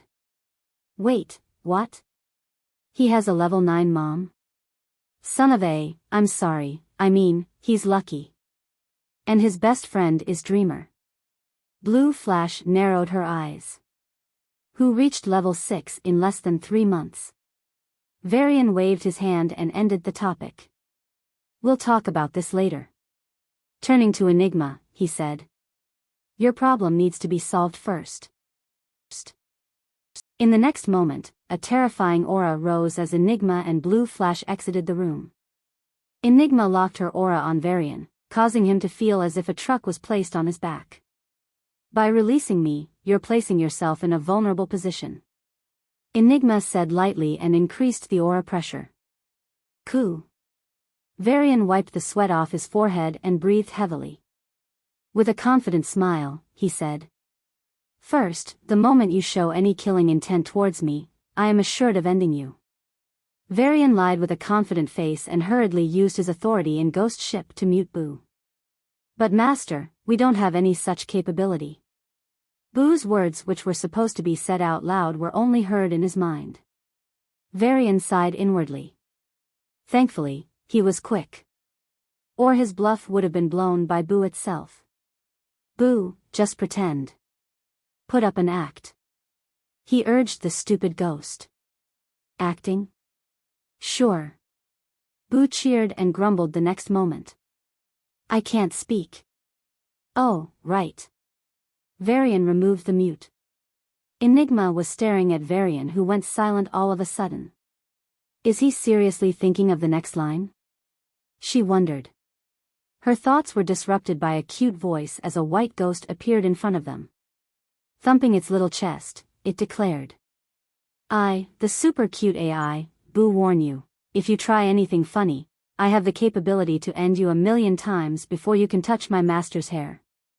Blue Flash's gaze alternated between Boo and Varian, who simply turned his head away and covered his face. This was supposed to be a warning. But when Boo did it, it had no deterrent effect. It was more like a cute little girl or cute little boy warning adults. "I see." Enigma nodded at Boo's words and looked at Varian. After she was injured, her tricolor hair had turned into silvery white and her tricolor eyes had turned into violet.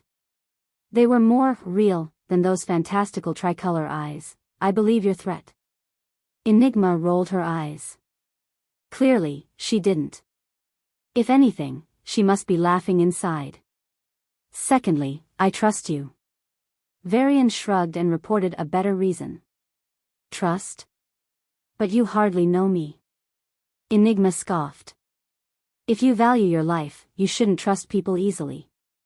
Saying so, she increased the aura pressure on him, causing his legs to shake. Varian stopped holding back and released all his auras.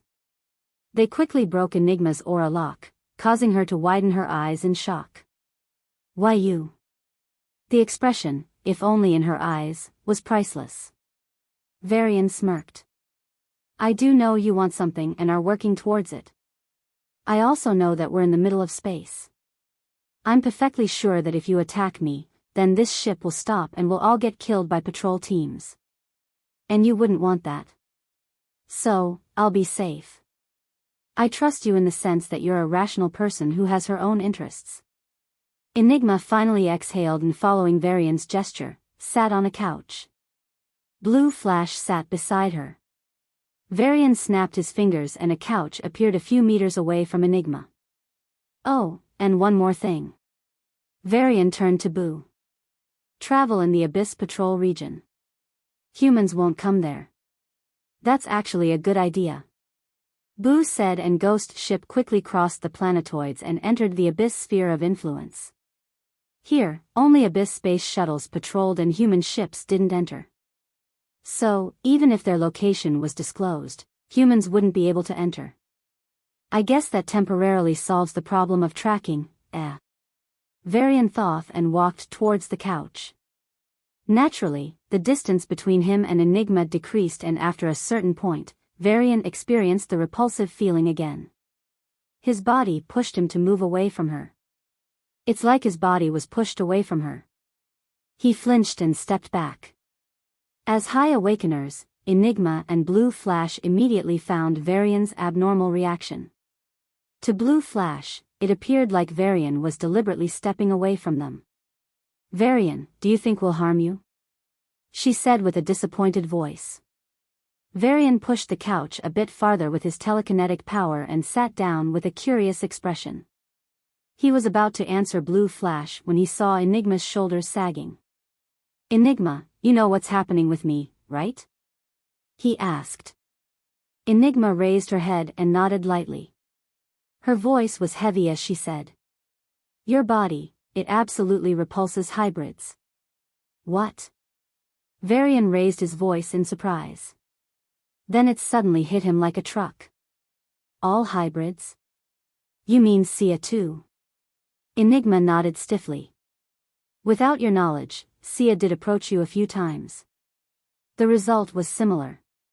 Bang! Bullshit. Varian slammed the couch, blasting it to pieces. In agitation, he walked towards Enigma, only to experience the same feeling again. Arg! Varian clenched his fists and closed his eyes. Anger wouldn't help. Calming his emotions, he opened his eyes and went back to a new couch. Do you know why this happens? And can I solve it? If this condition persisted, even if he united with Sia one day, he wouldn't even be able to get closer to her. But worse than that, he'd be repulsed by her mere presence. And Varian couldn't bear such thought. It should be, because of your specialty. Enigma answered slowly. And solving it, I think only you'd know. Varian fell silent at her words. His mom's wish was, save Sia. And his goal was, meet Sia. Yet obstacle after obstacle kept blocking him. It was as if the world was conspiring against him. But Varian was determined to bend the world if necessary. I'll find a solution for sure. Varian said out loud, but mostly for himself.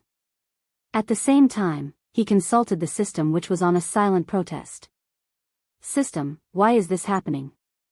How do I solve it? Any answers, clues, or even hints?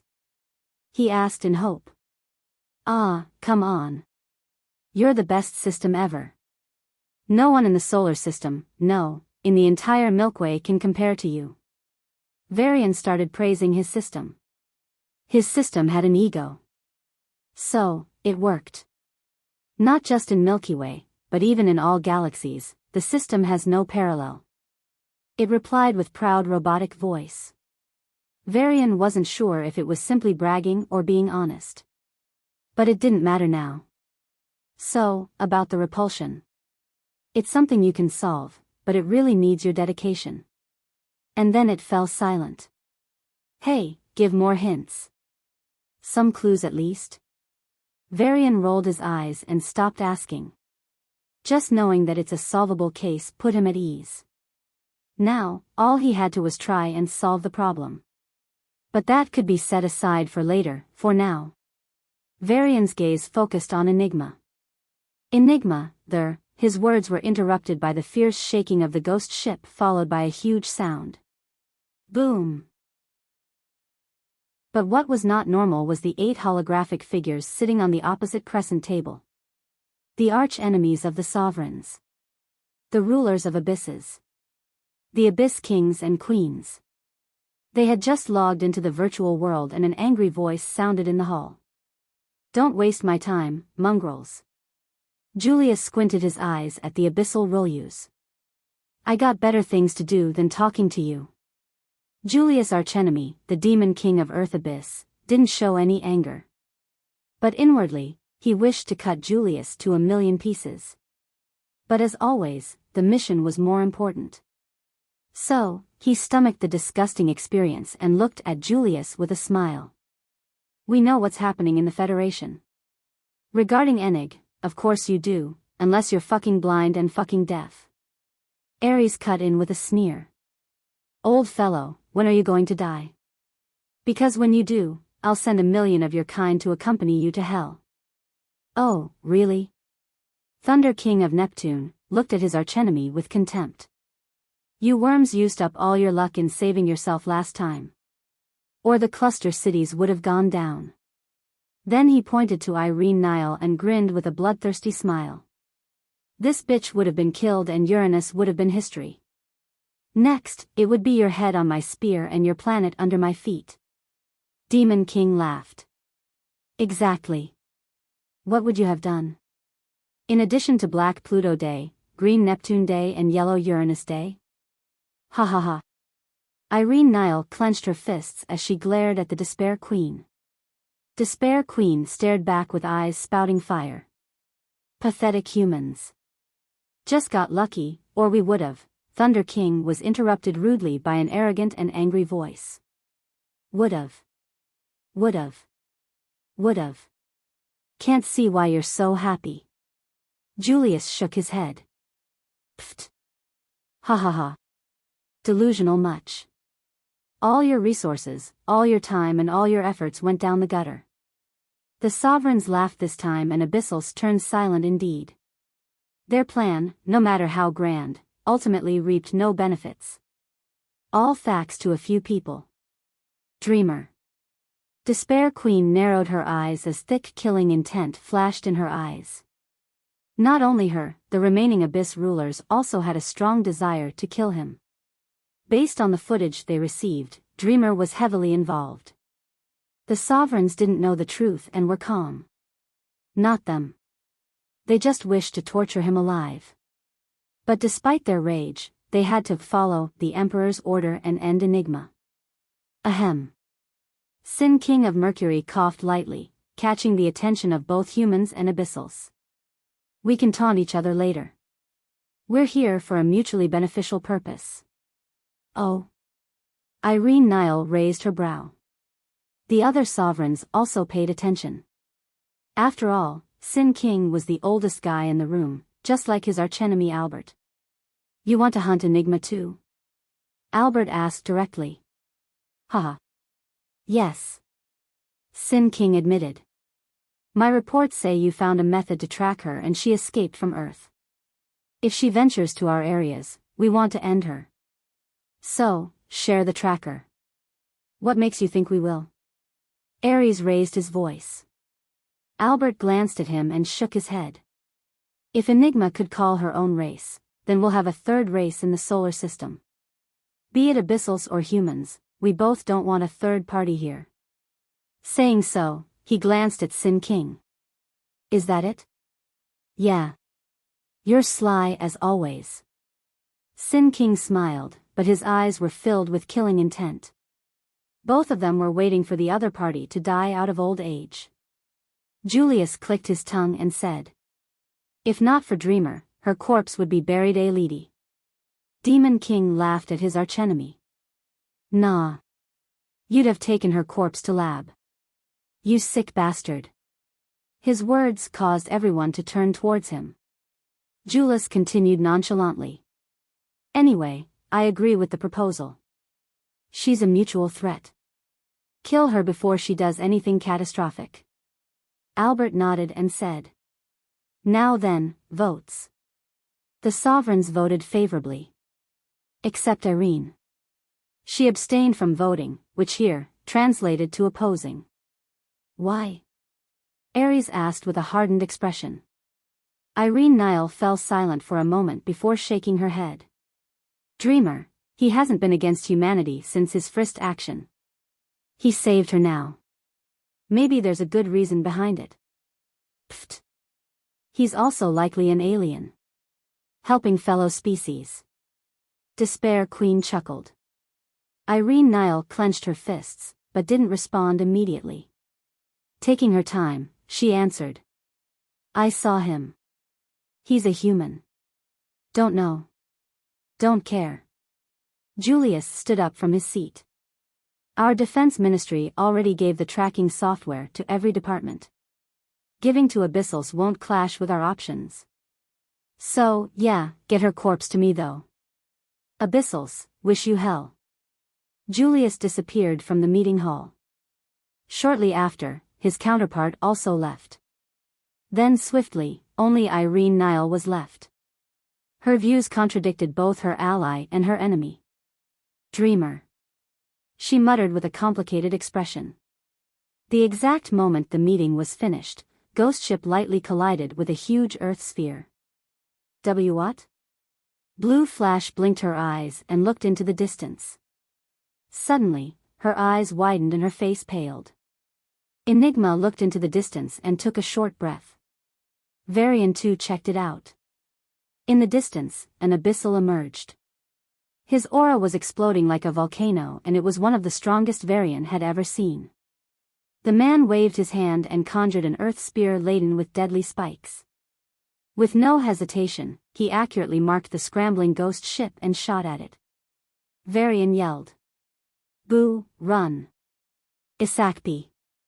And escape it did as gigantic earthen spheres, spears and weapons continued to attack them from behind. Oh boy, Varian shook his head. Looks like they're sharing the tracker. Now, we can go neither to human side nor abyss side. The realization slowly set in and he blankly stared into space. Maybe we're fucked up. Their target, however, was even faster. To a normal human, it'd appear as if Ghost Ship was appearing and disappearing as if it was teleporting. Even when it appeared, it'd leave plenty of afterimages. Worms. A voice filled with aura and rage reverberated across the space as a burly abyssal chased after the ghost ship. He was standing on a smooth stone resembling a skateboard and moved at incredible speed. He couldn't see anything nor could his earth sense perceive the enemy. But thankfully, the tracker revealed their location. The abyssal had 3 marks on his forehead, indicating his strength. Level 9. But he wasn't just any level 9. With a snort, his body turned into an earthen state and his speed accelerated greatly. If one were to touch his hand, instead of flesh and bones, they'd only feel rock and soil. It was a special state accessed by elementalists after reaching level 7. In this state, it amplified their strength in all directions. So, the originally widening distance between Ghost Ship and him shrank. In a minute, he'd be able to catch up. Run? How long can you run? With a sneer, his figure accelerated further and soon, he could sense a presence in his earth sense. Gotcha. He raised his hand and clenched his fist. A tough black spherical rock enclosed the ghost ship. Gotcha. The rock was broken apart in an instant and the ghost ship didn't even slow down. What the? The abyssal opened his mouth in shock. What the? Just like him, but for a different reason, Varian also opened his mouth in shock. They're sending an abyss Archduke against you. Just how much hatred do they have against you? Varian asked Enigma with a curious face. Enigma took a deep breath and didn't answer. Blue Flash answered in her stead. In the beginning, we had quite a few conflicts with abyssals. But it only escalated after the Holy Altar destruction. Varian raised a brow. Enigma did gain fame after the incident. To be precise, infamy as the leader of Shadow Order. Sending an Archduke is still too much. Varian shook his head and glanced at the security holograms. The Archduke was still following them, but his speed had considerably slowed down. His body also alternated between the normal state and earthen state. They're doing it for the same reason as humans, I think, Enigma said lightly. To wipe out variables. It's too late for asking, but can you do something about the tracker? Varian rubbed his forehead and asked. If I try to destroy or remove it, it'd explode, killing me and destroying everything in 100 miles radius. Varian was taken aback. How about suppressing it? Enigma fell silent for a moment before closing her eyes. Then her aura exploded for a split second before being directed inward. Her body shook fiercely and her black face mask was stained red as blood dripped out of her mouth and nose. Enigma clenched her fists and with a suppressed groan, pressed the aura inward. Huh? The Archduke gawked at the hologram floating in front of him. Enigma's position suddenly disappeared. How? As if on cue, the ghost ship accelerated and left the range of his Earth sense. Now, he could no longer locate or attack her. Arg. Haha, opening her eyes, Enigma's chest heaved up and down as she gripped the couch. Blue Flash looked at her worriedly, while Varian was introduced to a new Enigma. Enigma wasn't as invulnerable as she seemed. Perhaps, the way she appeared in front of others that way was to maintain the image of a strong leader. Who knew how many hardships she had to endure? I am fine. Enigma wiped away the blood and said in a low, but firm tone. Master. The Abyssal has taken the wrong path. Boo exclaimed. Varian looked at Enigma in surprise and she shook her head. I am only keeping it forcibly suppressed. The best I can do is a few minutes before it reveals the position again. Can you keep repeating it? Varian asked. Blue Flash glared at him and wanted to rebuke him. But in the end, she didn't. Even if she'd suffer for suppressing the tracker, it's the only way to keep her safe. I see can't. Enigma shook her head. It takes up too much of my aura. Maybe after 2 or 3 hours, if I don't do anything else. Varian fell silent for a moment before turning to the floating white ghost. Any help? Boo rubbed its chin and looked at Enigma. I need to conduct a full-body test. So, please don't use aura to block my scan. Enigma nodded and a blue light scanned Enigma from head to toe. After a few seconds, Boo said. I can't do anything about the treasure itself, but I can delay the signal lightly. It won't be of much use though, only a few seconds difference. How few? Depends. The closer we're to civilization, the fewer. If we're on a planet or planetoid, I can barely do anything. Boo said helplessly. Even though Varian was disappointed, he nodded. Do it. Something's better than nothing. Well, at least we won't be attacked by archdukes. Blue Flash said. A few seconds difference coupled with Boo's speed meant they wouldn't be caught. Provided they never stopped moving and provided no Abyss Kings were involved. Enigma suddenly stood up and said in a shaky voice. I need to rest. Her body continued to tremble fiercely and her aura was growing weaker.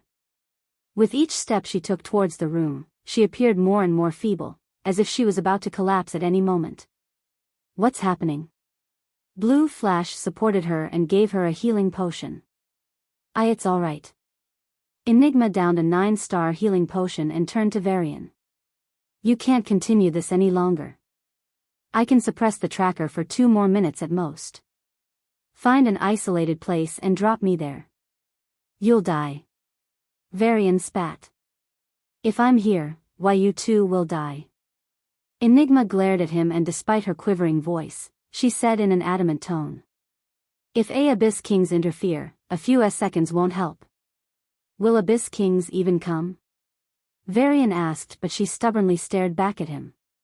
Varian sighed and turned around. Given how much Abyssals wanted her to die, he wouldn't be surprised if the Abyss rulers joined the hunt. If they did, then even with Boo delaying the signal, everything would turn dangerous. Ghost Ship wouldn't be able to escape if imprisoned.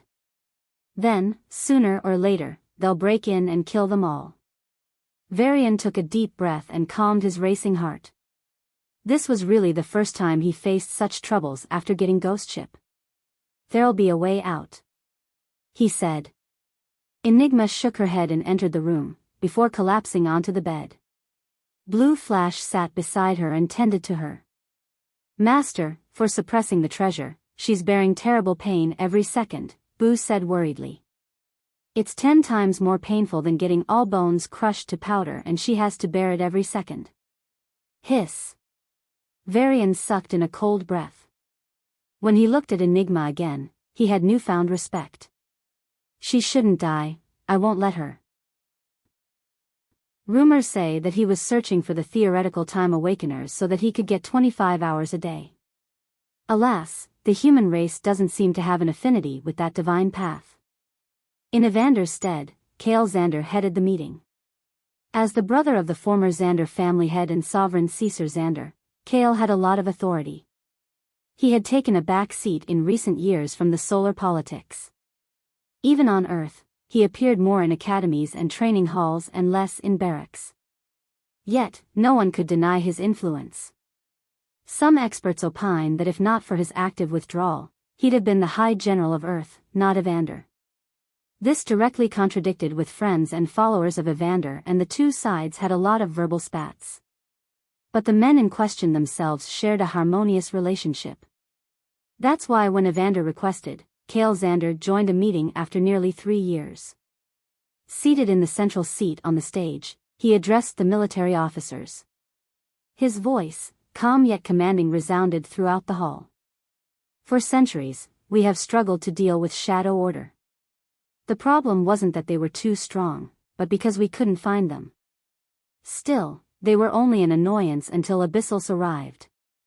And then, the dynamics changed forever. Shadow Order emerged as Abyssal's proxy against humans. It undermined the Federation's security, impeded our development, and destroyed internal peace. Now, we're taking the first step to complete eradication of Shadow Order. His words caused everyone in the hall to straighten their backs and perk their ears.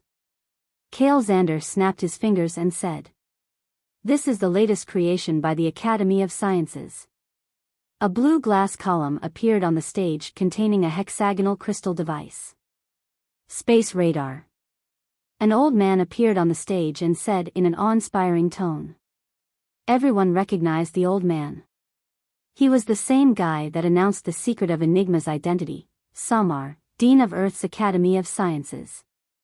Samar pointed to the hexagonal device and said, "Space radar is a breakthrough technology. It can detect spatial fluctuations using the principle of magnet." Whoa, Dr. Samar. Cail Xander patted him and smiled politely. "Cut them some slack. Just list the uses. They'll study the rest later." Samar nodded reluctantly and announced. "In short, it can detect secret realms." That one sentence was like a boulder thrown into a lake. The military officers stopped breathing for a second before they all raised their hands. Samar shrugged. "I know what you want to ask. It can be mass-manufactured, but it needs space stones." The military officers' expressions dulled as they withdrew their hands. If it can't be mass-manufactured at an affordable price, it's of practically no use. Using space stones? Heh. Even a kid would know that space stones always had high demand but low supply. Recently, the reserves of space stones had decreased yet again. Even several regular space stone sources stated that they were running low on supplies. There were many speculations and a lot of rumors. There was even a ridiculous rumor that Balis was using those space stones to reach a higher level, presumably sovereign state.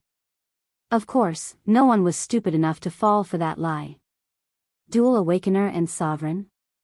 Those two don't mix together. With High General Evander personally confirming that Balis was on a secret mission, the rumor lost the last believers. The rumor subsided, but the space stone shortage persisted. That's why the so-called space radar was quickly branded as a disappointment by the officers. "Hey, don't judge it yet." Samar growled, hurt that such a masterpiece wasn't given due respect. This is only the first-generation product. After a few more advancements, it'll be economically viable. In 3-5 years, we'll have space radars patrolling through every corner of the solar system, at least in our patrol region. That'd also be the death date of Shadow Order. Comrades, you're witnessing the making of history. Samar spread his arms and said with so much passion that his eyes were almost glowing. The officers' moods finally brightened up. They were also looking towards a terror-free regime. For the worst affected areas, we will send a few space radars. If you face such a situation from Shadow Order, please contact the Academy and we'll give you the ultimate locator. Samar smiled and walked off the stage. Cail Xander announced that the meeting was over and left. The officers started an intense discussion as they analyzed the pros and cons of ordering a space radar right now. In a private room, Cail Xander fiddled with the hexagonal device and smiled at Samar. Thanks, document. No worries. Samar waved his hand. Are you sure Earth's military doesn't need it? Maybe planetary guards can use it, you know? Cail shook his head. Thanks to Dreamer, Shadow Order of Earth is history. We don't need it. Samar raised a brow. Then why did your Xander family buy 5 radars? What? Cail was taken aback and immediately asked. When? Who? A few minutes ago, it's Sovereign Julius himself, Samar answered with a confused expression. Why didn't Cail know? He didn't have the chance to ask as Cail transformed into a huge panther and vanished. A space shuttle quickly set out from the military district and reached the Guardian Islands. Cail stormed into the main island and jumped onto the floating Guardian Palace. Despite his breach of conduct, the guards didn't dare to stop the old man. He was second only to Julius in terms of power. So, Cail was standing in front of Julius' desk in no time, glaring at his all-powerful nephew. Hey uncle, why are you in a hurry? Julius leaned back in his chair and asked with a smile. There surely are good people in them. Patriotic people even. Julius nodded, causing Cail's expression to ease. Then why? The older man titled his head. Because. Julius stood up from his chair and stepped in front of Cail, towering the old man in both size and dominance. There is no guarantee that there isn't a second alien in there. Actually, there is a second alien there. You know her name, don't you? Julius asked with a smile. Cail Xander flinched and instinctively stepped back. Don't. Oh, come on. Julius looked down into Cail's eyes. Aren't you the one that convinced Creo to erase memories related to her? An orphan girl who lost her adopted mom and was living a difficult life. Do you remember what you told me when I found what you did? She's a necessary sacrifice. Cail Xander gritted his teeth. There's still Sia with them. And who knows? Maybe there's a third, a fourth, or even 100th alien with them. To secure our race's interests, aren't they necessary sacrifices, dear uncle? Julius asked with a mocking expression. This. Cail was at a loss for words. He bent his moral spine once and destroyed the life of an innocent girl, calling her a necessary sacrifice. Now, that moral spine was bending again. It's telling him that it's better to remove any possibility of risk than be merciful. A few hundred lives for 50 billion lives, pretty fair, right? Julius shook his head in disdain. What I loathe the most is people like you, Cail Xander. Your self-righteousness disgusts me. You are a cold-blooded butcher who will do anything for humanity's interests, but you pretend you're some saint. Cail's eyes were bloodshot as he stared into his nephew's eyes with burning rage, but also drowning shame. Julius' eyes glowed with a dangerous light. I am a cold-blooded butcher like you and I admit it. I will protect my race, but I'm neither selfless nor kind. I will also rule my race and take it to greater heights my useless father never could. Don't worry, we'll get her next time, Rudolph said in a stiff voice as his body blurred and appeared on a mountain top. Xia tapped her comm and pointed to the tracker hologram, which showed Enigma's location far away from Earth, in the Abyss region of influence. Gnashing her teeth, she yelled. She's far, far away for fuck's sake. And with Dreamer. Why is he supporting her? Is he also an alien? Rudolph responded with silence. He was uncomfortable since they decided to do this. Xia narrowed her eyes. Don't think I didn't notice. You deliberately slowed down back then. Or maybe you could have caught her. I didn't. Rudolph wanted to defend, but was cut off by Xia. You know it. So do I. I'll go for hunting her by myself. Xia said, and lightning covered her body. The next second, she vanished, appearing only a few hundred miles away. Rudolph sighed and followed, only to find that her speed suddenly increased. They were already close to the secret realm, so why was she? Huh? Rudolph's senses found something peculiar and he sped up. In a few seconds, he was staring at thousands of soldiers surrounding an empty area. Rudolph's heart sank at the sight. He quickly hid and cautiously stared at the army. Right then, his comm rang and 4 messages popped up. Sir, we are surrounded. There is an attack, Vice Leader. They found us. Don't approach the bases. We're exposed. Rudolph glanced up and saw Xia's pale face looking back at him. Why? Why was this happening? Boom! A loud explosion snapped him out of his thoughts. A couple of Space Awakeners found the weak spots of the secret realm and broke it open. As a result, the secret realm was open to the outside world. The soldiers stormed in. It's an invasion. Escape. Escape. Prioritize the Genu, boom. The scared voices were quickly drowned under the reverberating sound of explosion. A huge fire cloud rose into the air as a level 9 officer attacked the secret realm, burning dozens of miles, killing thousands. We're not Shadow Order. We serve human interests. An old woman appeared in front of the military officer and yelled in rage and desperation. We're following orders. The officer shook his head and raised his hand, condensing a huge fire lotus. Escape. The old woman revealed her level 9 and blocked the officer's attack, buying time for others. She was quickly outmatched, as did every other level 9 Shadow Guardian. The army was simply stronger and had more members for each high level. A few level 9s even had to fight 3 at once and were quickly pushed towards death. However, they fought on, hoping their lives could save the juniors. But it didn't matter. Arg. I've never killed an innocent Persuasion. I only fought Shadow Ord. Gah, I surrender. I surrender, boom. Schwa. Kacha. The secret realm was a few hundred miles in radius, hosting many facilities and thousands of members. A place of dreams for justice. Now, it turned into a hellish landscape. Fire's lotuses scorched earth for dozens of miles, burning the fleeing Shadow Guardians to ashes. Ice phoenixes froze the young and old alike and broke them to pieces. Hundreds of Shadow Guardians were attacked by telepaths and psychics. Their brains burst and they died on spot. Gravity skyrocketed in some places, crushing people into meat pastes, their blood and flesh splattering on the ground, painting it red. Space cracked in other areas, cutting people into pieces like they were sheets of paper. Every known divine path was used in the slaughter. It was hell in making. Pleadings were met with attacks. Protests and requests fell on deaf ears. Age didn't matter. Merits weren't cared for. In a few minutes, the army machine butchered every low and mid-awakened.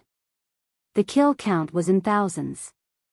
As the corpses or what was left of them laid across the secret realm, the realm itself reeked of blood and flesh. But more than those, it reeked of desolation and despair. The high awakeners that were holding out so that their pupils, juniors, children, and grandchildren could escape had tears in their eyes. These men and women that braved their lives and marched straight into the abyss many times collapsed on the ground and wailed like children. The old woman held her grandkid, to be precise, what remained of him, a burnt head that still managed to show his fear before death. Why? She felt a lump in her throat and her vision turned blurry. It was like someone knocked the breath out of her chest. She prayed to the heavens for it to be her nightmare. Because this couldn't be true. Yet, the rough touch of his burnt skin, the pungent smell of burnt flesh told her that none of it was fake. She looked at the man who fought her and hugged her grandson's head. This kid lost his parents to Shadow Order. So, I joined the Guardians to avenge him. With each word, tears rolled down her cheeks and dripped on her grandson's burnt face, as if trying to soothe his burn. I only attacked Order. This little fellow wanted to join the army and serve his race. So why? Her eyes turned red as she curled up and wailed. Why do you have to kill him? He has no blood on his hands. He's just living here. He has no one but me. She demanded an answer. The officer gritted his teeth and turned his gaze away. He was reminded of his own granddaughter. Personally, he believed that Shadow Guardians were loyal to the human race and were allies of the army. If today didn't happen, perhaps the lady's grandson would be studying with his granddaughter, pursuing his dream of serving his people. Yet, he erased that future with his own hands. Killed an innocent in the name of justice. I'm sorry. The officer clenched his fists but didn't say it out loud. If he was in charge of this, he would have tried to persuade the higher-ups. But the one leading this mission, no one in the Federation could persuade him. Maybe this is karma. I supported killing Enigma. The old woman started to laugh bleakly. But isn't it a bit too fast? She raised her head and looked at the officer. Send me to accompany him. The officer sighed deeply and condensed a fire lotus. It took the same mana as every other fire lotus he condensed so far, but for some reason, it was incredibly exhausting. It wasn't a body or mind fatigue, but it's as if his soul was suddenly sucked dry. May you both rest in peace. He prayed and shot her down.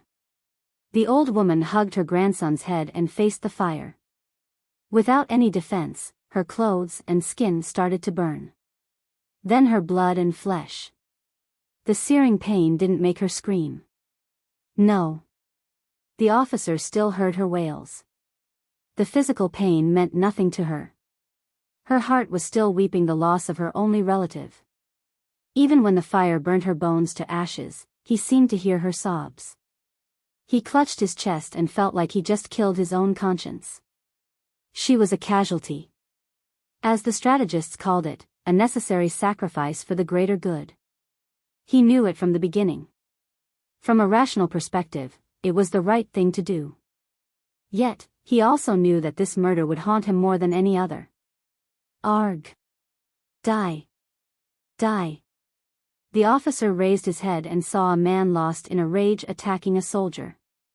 The man's left arm, leg, and even half of his torso were frozen. With each move he had, they broke apart from his body like glass breaking. Yet, he continued to fight. Die. You ungrateful bitches. The man continued his offensive even as his body began to break down. Die. His leg was completely gone. Die. His arm broke away. His heart broke apart and he collapsed on the ground. The officer spread his fire sense and saw similar situations were occurring across the secret realm. Barring a few, most of the soldiers had uncomfortable expressions on their faces. They didn't train for this. They were supposed to kill abyssals. Not their own people. Especially not the people who supported them many times. Every officer here experienced it one time or another while serving on planetoids. During emergency situations, there'd always be some special adventurers willing to join the army and support them. These special adventurers, unlike normal adventurers, wouldn't have records of raiding dungeons or doing tasks. For any sufficiently high-ranking officer, it was blatantly obvious that they were from Shadow Guardians. It was an unwritten agreement. A silent approval. A manifestation of loyalty and patriotism.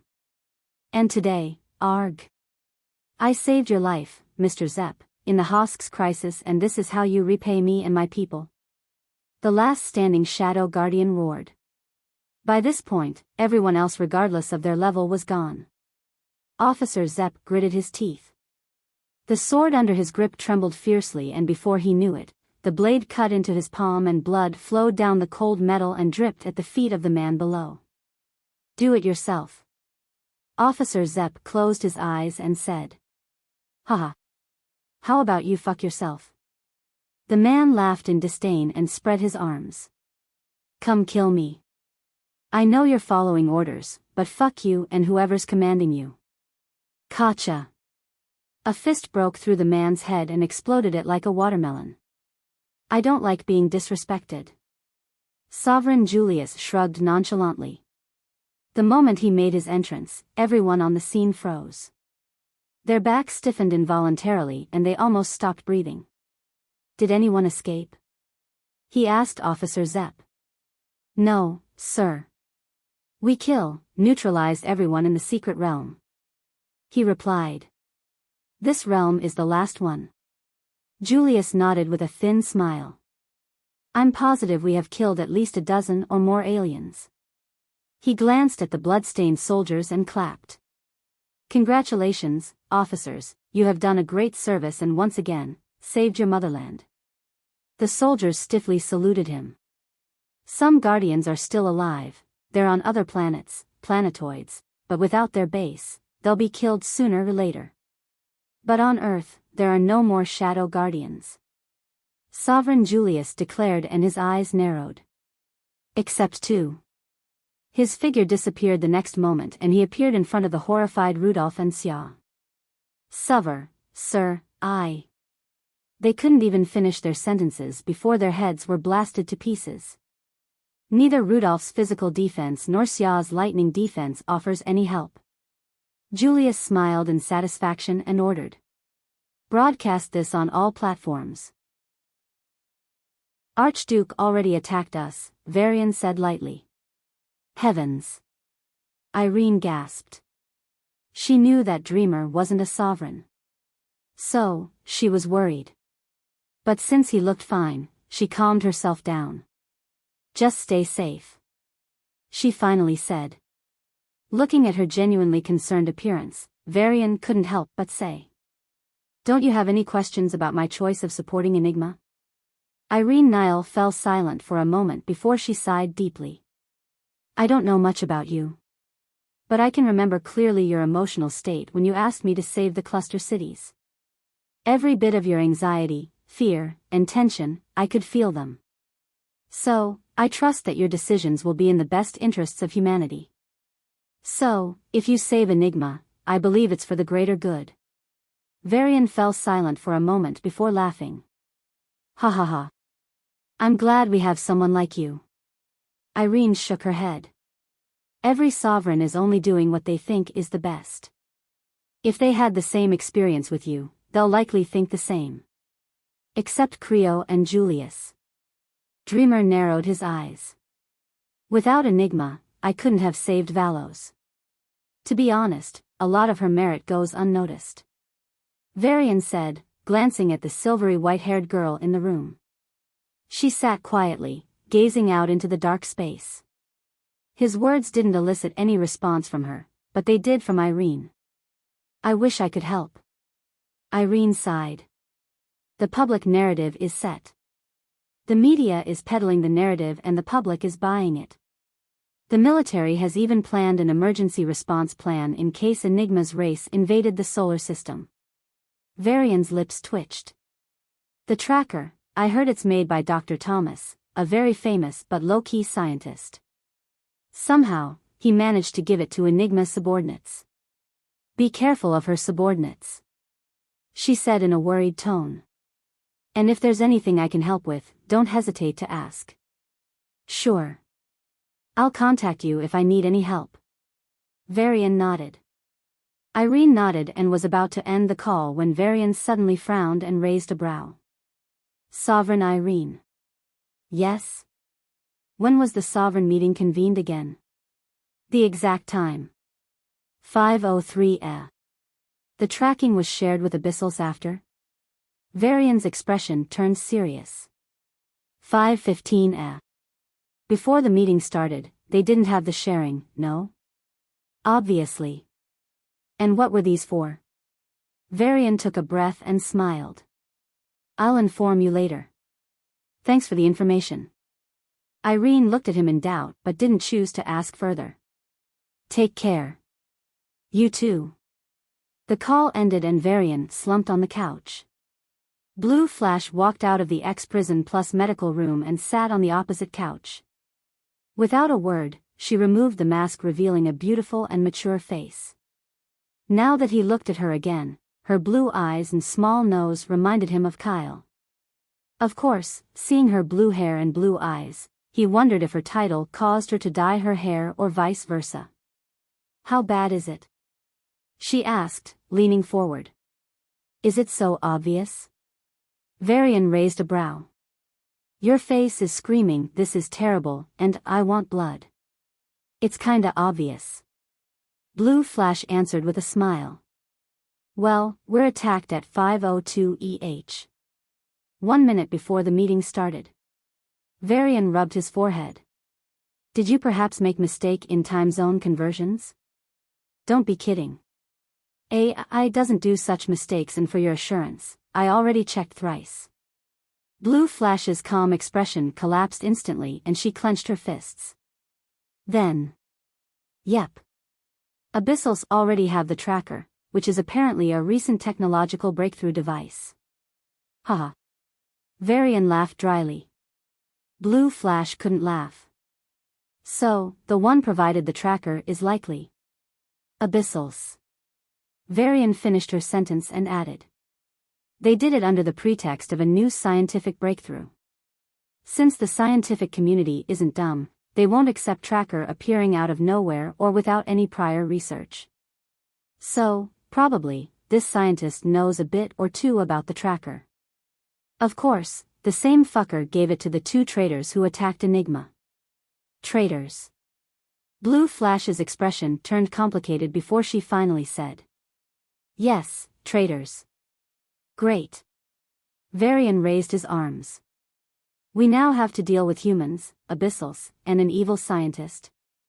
If we let the public know, then they'll ease on Enigma, probably.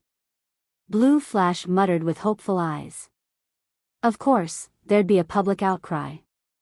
But, it won't be enough. Varian shook his head. They'll simply kill the scientist and announce that Abyssals found that Enigma is an alien earlier than humans and wanted to get rid of her.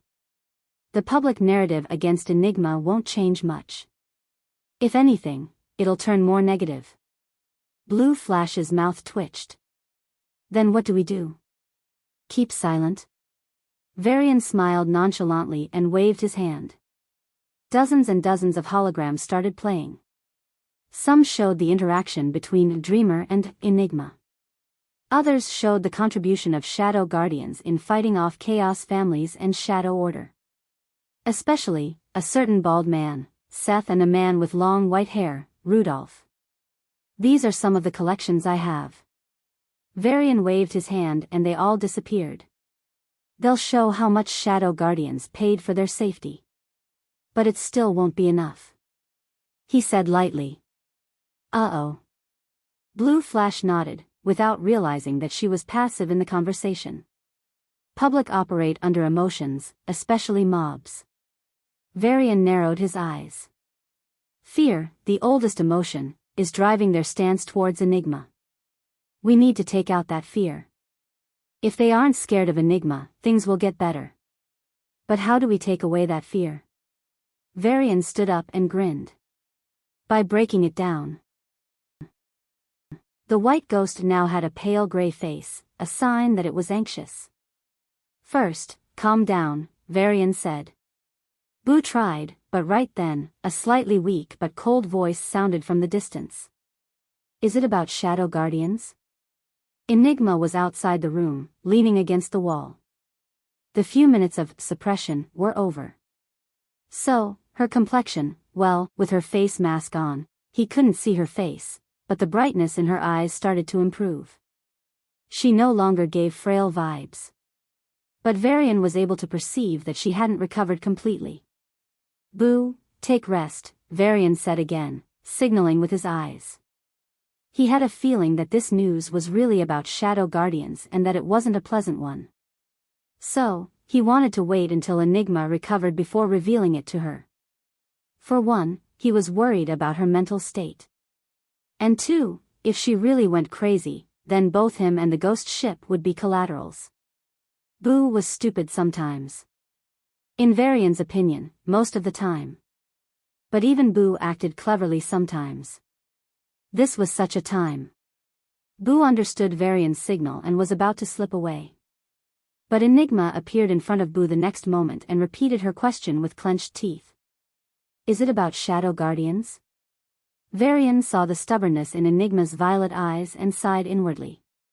As a stubborn person himself, he knew she was not going to back down without an answer. Boo looked at him for help and Varian nodded reluctantly. But he also made a sign to an insider sign to Boo. It meant safety. To Enigma's surprise, Boo didn't convey the news first but enclosed her in some strange red walls. "This is the precondition," Boo said. Enigma acquiesced. Varian raised a brow. Those were grade 9 walls. He was about to ask why, but the holograms that Boo played next gave the answer. A huge hologram showed a hellish scene of a secret realm. Not a single building was intact. The best one could find was a wall or two. There were no mountains either, they were all flattened. The rivers dried up. But compared to the rest, it could only be called mild. The land was scorched, flames engulfed many areas and in some, hot red lava flowed, erasing the corpses, or rather, skeletons that survived the fires. Contrasting the flames was the frozen landscape. Children, teenagers, young and old men, and women were seen trying to escape. Their faces, wide eyes, pale complexion and gritted teeth perfectly encapsulated their helplessness and their fear. Every one of them was all covered by a thin, yet shiny layer of blue ice. They didn't move. They didn't blink. They didn't say a word. They were all frozen and already dead. The next highlight was the huge craters ranging from a few meters to a few dozen miles were spread across the secret realm. The secret realm itself was dyed red and white.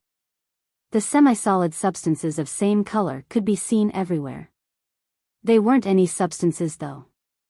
They were corpses, or to be precise, what remained of those corpses after they were crushed under heavy gravity. And littered all over the secret realm were body parts. Severed heads, broken spines, cleaved torsos, and sliced limbs.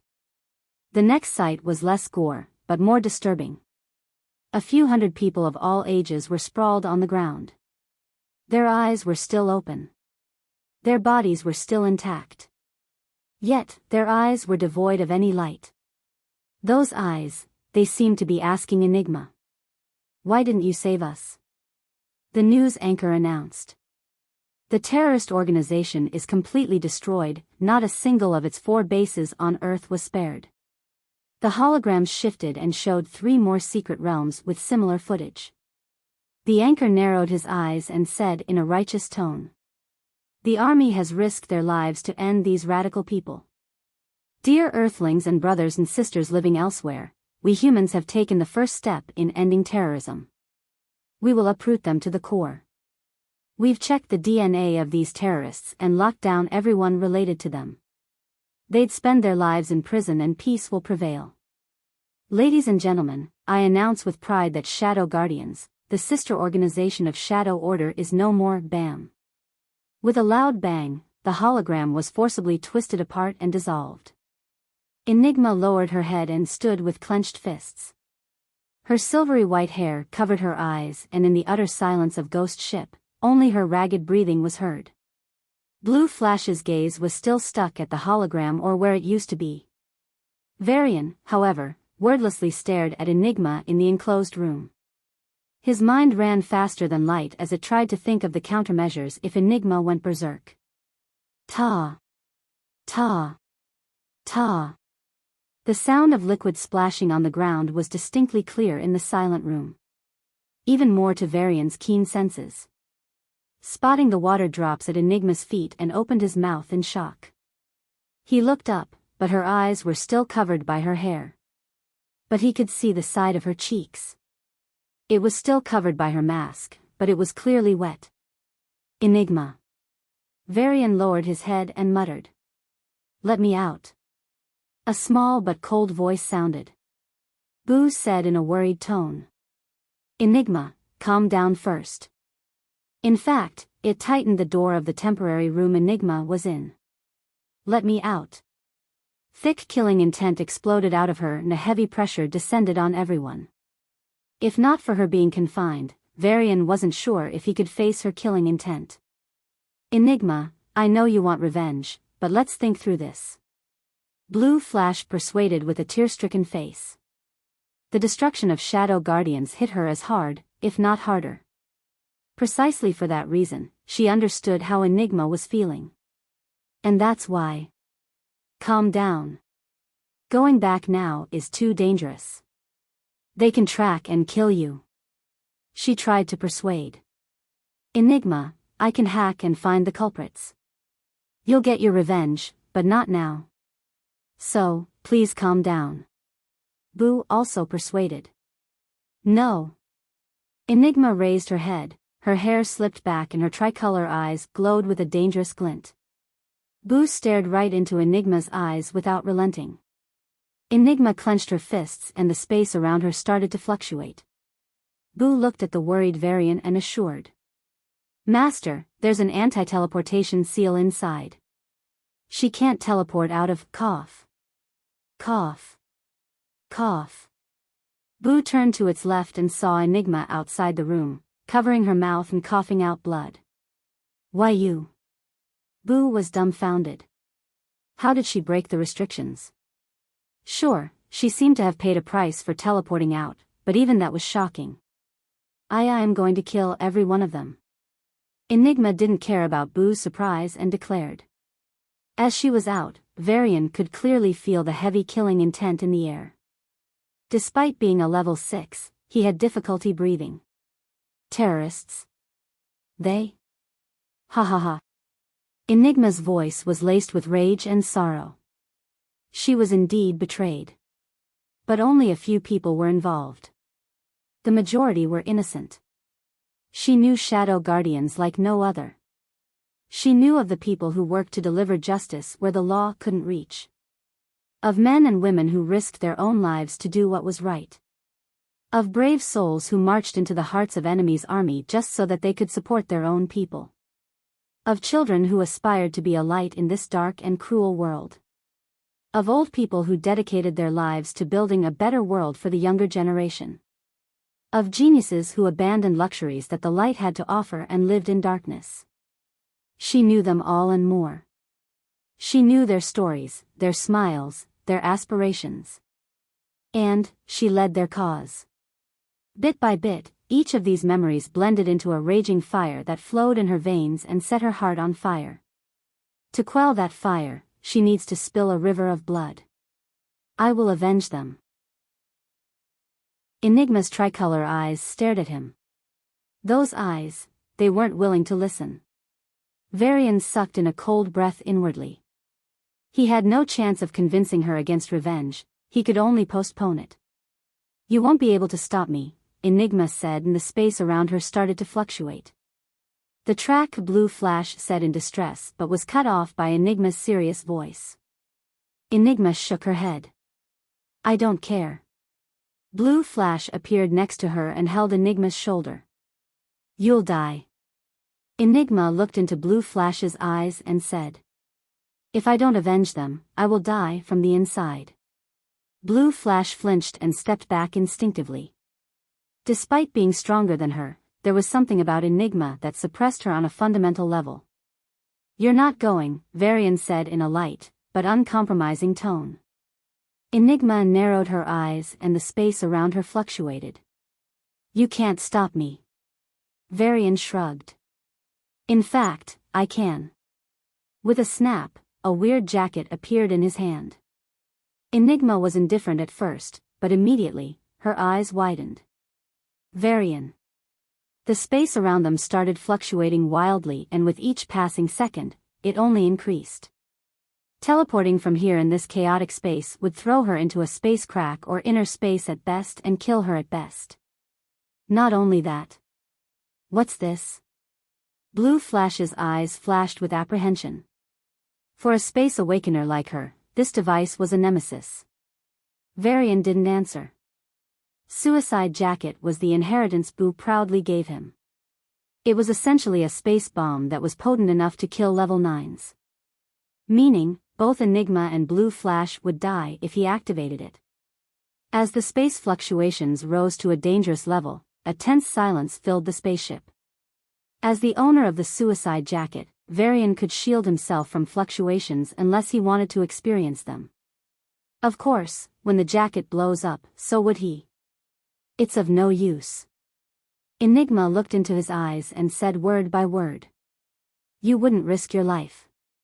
Not for me. Varian shrugged. I court death, both literally and figuratively. So, why not? Enigma's chest heaved up and down as she stared at him in anger. She wanted to snatch away the jacket by hook or crook, but her keen senses observed the peculiar detail. Varian was the one stopping the jacket from exploding. If she even disturbed him, then it'd blow up. Faced with an unreasonable and unsolvable obstacle, her rational side finally took control. But of course, her emotions wouldn't just vanish. I will avenge them, she said. You can't stop me 24/7. Correction, I don't want to stop you, Varian said, and his smile turned cold. I just have a better revenge plan. Those people, no, the one behind them really need to die a dog's death. Enigma looked at him in silence before bringing down her killing intent and aura. And what is your plan? Varian snapped his fingers and a hologram popped up. It was a large man with curly golden hair and a handsome face. The beloved Sovereign Julius. Target the actual culprit, I mean, this son of a bitch, Varian said. His words would have caused even the bravest warriors to shiver. The target wasn't a nobody. He was one of the only 8 powerhouses that stood head and shoulder above the rest. Enigma glared at Julius' hologram with hatred and said, I should have guessed. No one but him. Only a sovereign has the power to destroy shadow guardians. The realization that her target was a sovereign did help cool her mind. Even if she was willing to sacrifice her life, she wouldn't be able to kill him. What's more, if she really wanted to sacrifice her life, she'd be stopped by them. Thinking of them, Enigma exhaled deeply. Varian thought she was sighing that she couldn't beat Julius. So, he explained. You don't have to kill Julius right away. You can kill his sons, wives, brothers, everyone related to him. You can humiliate the Xander family. You can do a lot of things against him. And when I finally get strong enough, I will kill him. Enigma compromised. You won't get that chance. Varian raised a finger. I'll be killing him. Enigma raised a brow. You? Wanna bet? Varian asked. Wanna kill? She replied, killing intent flickering in her eyes. Varian sighed. I can sneak you into Guardian Islands and you can kill to your heart's content. The only problem is that you have a tracker on you. Enigma fell silent for a moment before saying adamantly. I'll get rid of that tracker somehow and then I'll go on a killing spree. I'll kill every Xander except him. Going down from Julius to Xander's, she's cooling down. Varian thought in relief, but outwardly, he shook his head in disapproval. That's a terrible idea. Huh? Enigma raised a brow. Even if you kill, it's not the best revenge, Varian said, causing Enigma to look at him in confusion. Her killing intent dropped slightly. Phew. Varian sighed inwardly and continued. They're branded as terrorists and important people related to them are in prison. What you should want is to let the world recognize them for their heroic deeds. At least after death, they should get the honor they deserve. Varian said with a sorrowful expression. To be honest, he was nervous. Since Enigma got furious, every word he said, every trick he used was aimed at stopping her from taking immediate action and pushing her to prioritize her own safety. For instance, he could actually ask Boo to get the files of Shadow Guardian members and even hack into the army database. Then, he could publish the actual truth of those people. Their reputation would likely get cleared. He didn't ask Boo to do that. There were 2 reasons. 1. To stop Enigma. 2. Even if he released their real heroic deeds, the Federation would claim that it was fake. Nobody wants to wake up only to realize that yesterday's killed terrorists were actually heroes in secret. Of course, Enigma wasn't a fool. She knew Boo's capabilities from what Dreamer had done so far. That's why Varian had to be honest, but cleverly use his honesty to push his own agenda. I'll be honest with you. Boo can dig up all their files and publish what those people really did in their lives. Their heroic deeds will be out for the public to see. The government will suppress the news, but I'm still confident that I can push the facts to every platform. Enigma was surprised by his words. She knew that he wanted to stop her. So, if he could already resolve their reputation, then she'd only focus on somehow removing the tracker and going on a killing spree. And by killing spree, she meant killing of thousands, if not tens of thousands of people. The Xander family was at the top of the list. But Xander's also had many underlings. Organizations, businesses, training halls. Julius also had friends. His children had friends. Everyone close to Xander's would get wiped off. Would she get a bad name? Oh yes, she would. She was already labeled as an alien. Humans and Abyssal want to kill her. The current situation was already bad. But once she goes on a killing spree, it'd turn worse. It could get so bad that sovereigns themselves would start looking for her personally. And there's a good chance that sovereigns and abyss rulers would cooperate to hunt her down. Varian narrowed his eyes. I know you'll start killing if the tracker is gone. You know the consequences, but you'll still do it. Because you believe that Shadow Guardians will be blame-free for your actions.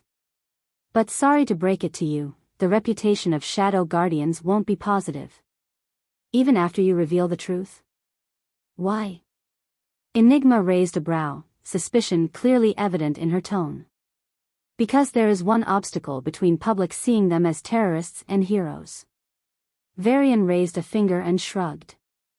Inwardly, he smiled. This was it, she was about to fall into the trap. Which is? She asked.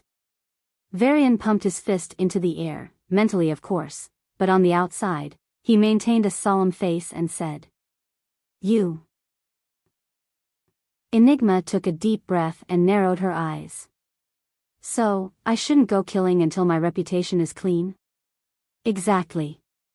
Varian nodded. I know you said everything to stop me from going to Earth now and kill those bastards. You don't care about those dead people, at least not as much as me. But more importantly, your real goal is my safety. Enigma said with a complicated gaze.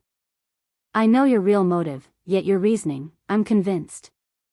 She sighed and muttered under her breath. When did you become so glib? Varian shrugged. I'm coaxing a stupid ghost a lot lately. Master.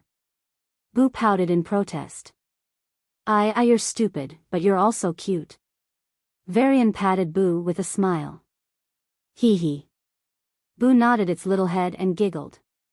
Enigma almost rolled her eyes at the sight. She got persuaded by this guy? What's wrong with her? Her emotions hadn't subsided, but Varian used those very emotions to prevent her from acting recklessly. Blue Flash watched their whole exchange in silence with an expression that couldn't conceal her shock. When did Enigma get so easy to convince? Boo didn't know what the women were thinking and stated in joy. Master, another important news aired. Oh. Varian raised a brow. He was going to discuss the plan with Enigma, but decided to listen to the news first. This is it. Boo hummed and a hologram appeared. It was the same old guy Samar from Earth's Academy of Sciences, apparently the dean himself. Facing the cameras on a sleek white stage, he said with a grave expression. This finding I'm about to share can shake the solar system. It's earth-shattering, no, it's sun-shattering. The old sun broke into two, with this secret, it might as well break into 3 or 4. Varian and Blue Flash looked at each other as they tried hard not to cringe. We have found a space shuttle belonging to Enigma. Dean Samar raised his arms and pointed to his right. Varian's eyes widened as he saw a rough space shuttle. The blue thing was still under construction. Dean Samar entered the space shuttle and pointed to a holographic map. A cosmic map appeared. Samar pointed to a small dot at the bottom right corner and magnified it. Hiss. Varian saw the familiar binary star system, his own solar system. Samar zoomed out and then pointed to the other marked position far, far away. It read Destination. With a furious expression, Samar declared. Right from the moment we knew Enigma as an alien, we were worried exactly about this. All our experts also warned us. If Enigma species invades us, forget peace, we'll face the threat of extinction. Enigma clenched her fists silently. The old man literally yelled. There are still some Enigma apologists saying that she saved their lives. It's all her plan, you morons. With a flushed face, he pointed to several parts of the space shuttle and said. Lithanios.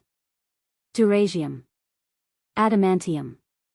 All these items are rare and found mostly in ruins. And you know what? Enigma sneaks into ruins every month. Blue Flash stepped forward and patted Enigma on the head. But Enigma's tricolor eyes didn't even fluctuate a bit. They stared blankly at the screen. And let me tell you another mind-boggling truth. She's around 520 years old. So, 520 years? Does the number ring any bells? Varian's gaze stiffened and he turned to Enigma with a confused expression. Yes. It's almost right at the time of blink. So, here's exactly what happened. 2 alien space shuttles were fighting each other and entered our solar system. One of them is Enigma's spaceship. The other is Ghost Ship of Urban Legends. Boo opened its mouth in confusion. Excuse me, but the one this cute ghost fought was abyssal. The old man started crying. It's painfully obvious that she's the cause of blink. She killed billions of people right upon her birth. Her spaceship was destroyed back then, and from then, she must be preparing to contact her people and let them invade our home. With an ardent voice, he raised his hand. Fortunately, we found her in time. We'll end this threat once and for all. Varian shook his head. Don't mind his bullshit. Glancing at Boo, he said. I know the real cause of blink. Besides, you being 500 years old? No way I'm gone, it's true. Pardon? Varian thought he misheard. So, he even focused his body awakener powers and asked again. Enigma looked into Varian's eyes and said word by word. I am more than 500 years old. Fucking heavens. Varian cursed in disbelief. Are you for real? Enigma nodded with a neutral gaze. Varian took a deep breath and patted his racing heart. What the actual fuck in the heavens is this? He looked at Enigma again. Since her face was covered, he couldn't guess what she looked like. But he was damn sure that with those eyes, hair, and voice, she must be young. You are older than my grandma. He finally said. And her grandma too, Enigma added. Varian face-bombed. Are you from a race like elves or something? Like 500 for them being a teen or something? Enigma shook her head. I wasn't awake most of the time. My mental experience is around 20 years. Varian looked at her weirdly. Dragons in old Earth's myths also love to sleep. Maybe you're related? Enigma rolled her eyes. From what she read, dragons were lazy, greedy, and horny. Poor Varian didn't mean any of those. Different cultures of old Earth saw dragons in a different light. Some saw them as species with centuries-long sleep. "I did wonder who you really are," he said with a curious voice. Enigma lowered her head and her voice turned low and unbelievably soft. "I don't know who I am. I don't know how I was born. I just know I came from that place. I have that memory." She pointed to the destination and said. Varian fell into a deep silence. While what Enigma told him blew his mind, it couldn't help but think. "Does Sia also have that memory?" Varian asked with a cautious expression. "Since they were hybrids, maybe." "Yes." Enigma nodded lightly. Varian's voice was on the verge of breaking. Did she also decide to go there? The distance between the two regions was too vast. With the current technology, it'd take centuries to reach there, if not a few millennia. Even if the space shuttle Enigma was going to build turned out to be way more advanced, travel would still be a hassle. And once she left the solar system, she might never come back. After all, for a place to give birth to hybrids, it must be top-notch. She wanted to wait until the abyssal conflict is solved and your safety to be guaranteed. He could understand Sia's desire to see her birthplace and find her origins. But her concern for him, despite all the difficulties she faced, his heart ached for her. If he had the option, he'd choose to bear all her pain. What she faced due to Roxana was enough to make him grieve, but who knew how much pain she bore? If you woke up one day and saw that everyone you cared about forgot you completely and the world itself pretended like you never existed. Varian didn't know how gut-wrenching it'd be, but even most grown men and women wouldn't be able to bear that suffering. Yet, an 18-year-old girl had to face it all and worse. "You know, I really want to run off to Earth's ruins and see her now," Varian muttered with a helpless smile. "Humph." Enigma snorted lightly. "If not for her, you'd be dead." "I do owe her my life." Varian agreed without any hesitation and glanced at the two women. "I also owe you guys one." He recalled first seeing her. It was during the entrance exam. "If you haven't destroyed the Abyss Lord and created the chaos in the city, I'd have died right there." That day, Narcissus forced him and Cail into the city. They entered the underground chamber of the Abyss Lord. At that time, he was only level 1. Even the basic soldiers there were level 2. Due to Enigma's attack breaking the castle, these soldiers were injured and that allowed Varian to fight against them and survive. If not for those injuries, he'd have stood a chance. "I was watching you all the time." Blue Flash smiled and said. Enigma was putting on a show, or why would she take so long for a puny Abyss Lord? "It's late, but thanks." Varian scratched his cheek in light embarrassment. "Thank her, not us." Enigma shook her head. "I will." Varian smiled. "After we solve your troubles." Enigma exhaled. 50 billion humans, they all hate me and want my death. Both abyssals and humans are hunting for me. To not be caught by the patrol teams, we keep on moving, not stopping even for a second. Do you really believe there's a way out? Never lose hope. Varian smiled and snapped his fingers. A whiteboard appeared in front of him, and under the confused gazes of Enigma and Blue Flash, he wrote. Perception battle, and tracker. We only have 2 problems to solve. Varian began. First, we need to change everyone's perception of you. Let them see you neutrally, if not as a hero and not as a threat. And second, lifting 2 fingers, he said. Get rid of that damn tracker. Once they can't track you, you can take revenge without worrying about public perception. Perception battle. Blue Flash muttered softly and her face brightened up. But soon it dimmed. There's no way we can change their perception. She's a non-human, and to them, she'll be a threat. Blue Flash sighed in a resigned tone. Exactly. Varian nodded. Non-human is a threat to them. But why is she a threat precisely? Even if she's a level 8 or level 9, what can a single woman do against a federation? Enigma said in a sarcastic tone. Because I'll call my race to invade the solar system. Exactly. Varian punched his palm. Just prove that wrong. Huh. Enigma and Blue Flash let out surprised gasps. Hiya. Boo also joined, albeit with a bit of exaggeration. Varian looked at their responses and shook his head in disappointment. His expression seemed to imply, "Can't believe you didn't realize my plan. I've always wondered that if the Abyssals can come to us, if Ghost Ship can come to us, where are the rest?" Varian asked. It's mentioned in our history books that the solar system was isolated by the lack of aura, and from outside, it appeared like a barren land. But what about after Blink? It's fucking 500 years already. Where are our alien guests? Why didn't we see any other race than Abyssals? Forget direct contact, not even communication. Varian's words caused Blue Flash's expression to turn both serious and curious. She bit her lip and tried to think of a proper reason. But none came to mind. Humans were too busy dealing with the Abyssals. But the focus on discovering other species never stopped. The scientists had been trying for over 200 years already.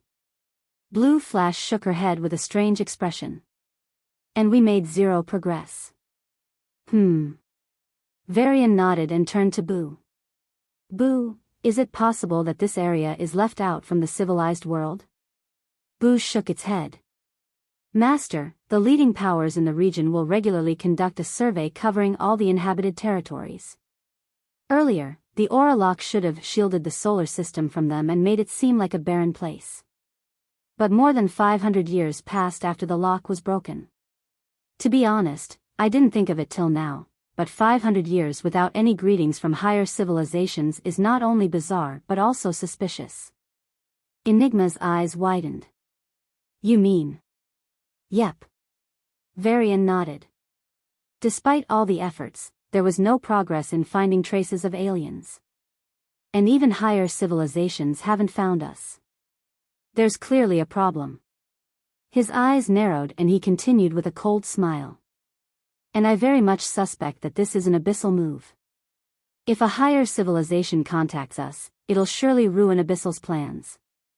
Even if we can guess it, there's no proof. Blue Flash clutched her forehead. People might not believe it with proof. Without proof, we have no chance of this perception battle. We have to get the proof. Varian shrugged and turned to Boo. Send a message to outside the solar system and track what's happening to the message. Boo nodded and closed its eyes. Enigma and Blue Flash waited nervously. With her face covered, only Enigma's eyes were able to express her anxiety. But Blue Flash, well, she was rubbing her sweaty palms and taking deep breaths. If it could be proved that Enigma, even if she tried, couldn't contact her race due to Abyssals, then she'd pose almost no threat. After all, a level 8 or level 9 wasn't too big of a threat. It could even be said that this one discovery could literally change her image from a threatening enemy to a poor, heroic soul. Varian also had similar thoughts as he waited for Boo's update. Even though it's only been 5 minutes, it felt like 5 hours. As the wait burned him, Varian resorted to pacing around. Enigma asked suddenly. If we prove this to the public, how much chance do we have to really change their opinion? Varian smiled lightly and shook his head. By itself, this discovery can turn them from wanting to kill you to just hating you for being non-human. Seeing you in neutral light or even a positive side with just this one proof is asking for too much. Enigma frowned. Then, even if it's 520 YAB, people are still fascinated by the stories of good and evil. Varian smiled. Of course, the world didn't run in black and white. It was gray all over. Yet, people saw what they wanted to see. Since we're going to show you as the good here, we'll need to find evil. The worse, the better. Then, we can watch the magic unfold. As Enigma was about to ask more, Boo's voice sounded, the message catching everyone off guard. No one expected that place to show up now. Master. The signal is intercepted at Pluto. /KBKTTSRPB. The humans during 0300 YAB, humans were confined to Earth and went through nuclear wars, Murloc crisis, fatal pandemic, and asteroid crisis. They had no time or resources to care about Pluto. Then came the golden age of the 300s. Dungeons appeared in 300 YAB, not just on Earth, but on every planet, including Pluto. For a few years, humans were threatened by the magic beasts that broke out from dungeons and slaughtered the masses. But soon, humans turned the situation around. They started using beast cores to manufacture powerful star treasures, a new generation of weapons that vastly outmatched everything else. They discovered the treasures dungeons had to offer, special aura-rich fruits, herbs, liquids, and many more natural. And the third, but a most important factor was that they used the aura to train. Only the privileged got aura crystals. Only the geniuses got aura concentration formations. Until then, normal people, the majority had no other alternative. But now, they did. They entered dungeons in massive groups, cleared out areas, and started practicing under the rich aura. Then they got stronger and went deeper into the dungeon. And the deeper one went into the dungeon, the higher the aura concentration. This created a positive feedback loop that enabled everyone to grow. But it also created a problem. For the 8 billion Earthlings at that time, there were only so many dungeons. The competition turned fierce and internal conflicts broke out. Since the solar system was still not colonized, all the major powers contended for resources, and that included the prime families. Xanders, Niles, and Karens all fought each other, and the government for the dungeons. But it only lasted until they found out that other planets also had dungeons. Since these planets were not hospitable, magic beasts couldn't break out except for a few locations where they used their strength to survive. It could have scared the faint-hearted, but to the powerful people, this meant unlimited resources. So, they used the latest technology, including the ones taken from ruins, and entered the dungeons in large numbers. Since those planets weren't habitable yet, they simply lived in the dungeons. With unlock of more dungeons, the slowing progress skyrocketed and humanity as a whole grew stronger at a tremendous rate. In a few more years, humans have located and explored the ruins. They all found some special treasures that were limited but helped terraform the planets. Thus, in the second phase, the planets were made hospitable and mass migration began. It was new properties, new lands, and new resources. To help them manage the scarcely populated planet, people began to have a lot of kids while the migration from Earth continued. The last to be terraformed and colonized was Pluto. Humanity wondered if there were dungeons beyond the solar system. They were also full of curiosity towards the existence of other intelligent species. Thus, with the rising economy and military power, Pluto took the role of the furthest outpost of the human race in the new frontier of space. The people of the Golden Age saw Pluto as a new frontier. The next generations increasingly viewed it as a home. Despite the wars and losses that followed the Abyssal's arrival, Pluto always remained an integral part of the human federation. In fact, these wars only increased humans' attachment towards Pluto. Living on Pluto meant being proud and happy. Till 6 years ago. Then, every man, woman, and child on the planet was killed. 1 billion lives were erased in the blink of an eye. The Neptune sovereign who was stationed on Pluto was also killed, though he injured his archenemy Thunder King gravely, causing the latter to recuperate for a long time. As if being blessed by heavens, Ares reached sovereign state and saved Neptune from the same fate. Abyssals quickly launched a two-front war against Neptune from both Pluto and Thunder Abyss. What was once the furthest outpost of the human race turned into a new front of a prolonged and deadly conflict. From then on, Pluto only elicited pain and rage. Even uttering its name touched the scar in the heart of every human. It even made some breakdown, particularly the ones that lost their loved ones. That's precisely why Red Pluto Day was treated with such seriousness. In everyone's mind, Pluto was a land of war and only war. That's why, when Boo said that the message was intercepted at Pluto, almost no one believed him. Not even Blue Flash, who was an expert in abyssal affairs. How can it be Pluto? Blue Flash tapped her chin. Varian took a moment to digest the truth and asked. Any more on information? Where exactly on Pluto? Boo smiled with unconcealable pride. Others might not be able to do it, but Boo did it, backtracking the interceptor. Here you go, Master. With a pop, Pluto's hologram appeared in front of them and a particular location was marked with an X. Blue Flash tapped her comm and accessed some seemingly confidential files. Pluto planetoids deployment, Abyss Patrol records, Pluto, estimations of Pluto powerhouses. As she browsed through the files, her eyes flashed from time to time and a plan started to brew in her mind. On the other hand, Enigma browsed through her comm thankfully. Boo helped safeguard her comm, or it would have been under constant monitoring of the government. There would have been a danger of tracking everyone contacting her. Of course, no one else but a select few people knew it, yet her comm was flooded with messages. The only good thing was that none of the messengers used their original identity.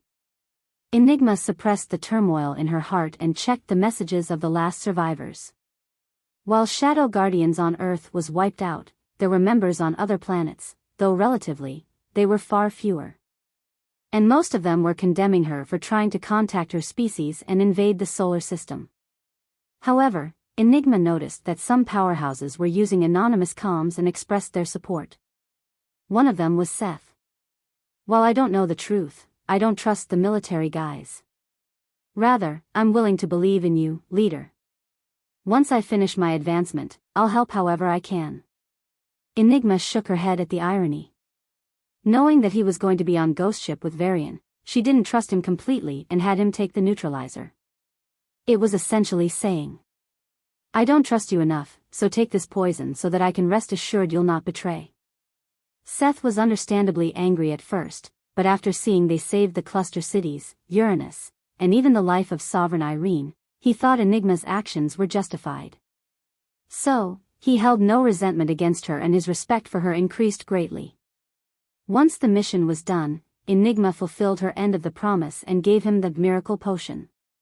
Since then, he was in the middle of advancing to level 9 in both paths.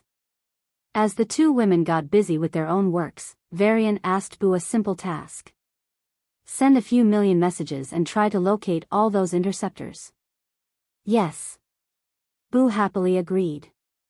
After a few minutes, Varian saw the 25 targets. All of them were on Pluto. Taking a deep breath, he turned to Enigma and Blue Flash. We're going to Pluto, and grab one of those things. Anyways, Varian waved his hand and said.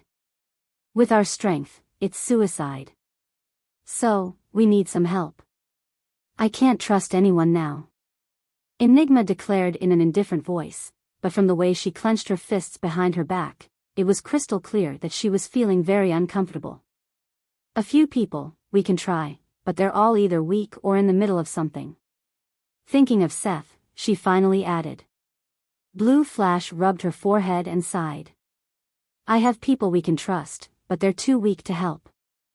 I mean, we need at least a peak level 9 to infiltrate Pluto, and that too is a big if. Her voice turned more and more desolate. We'll be exposed if we approach them, and it's a fucking planet we're going to face. Varian rolled his eyes. Why the hell are you guys so hopeless? Enigma and Blue Flash glared at Varian.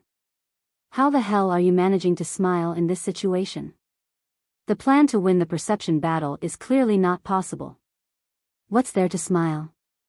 I am inviting a peak level 9 powerhouse, Varian said and tapped his comm. Peak level 9?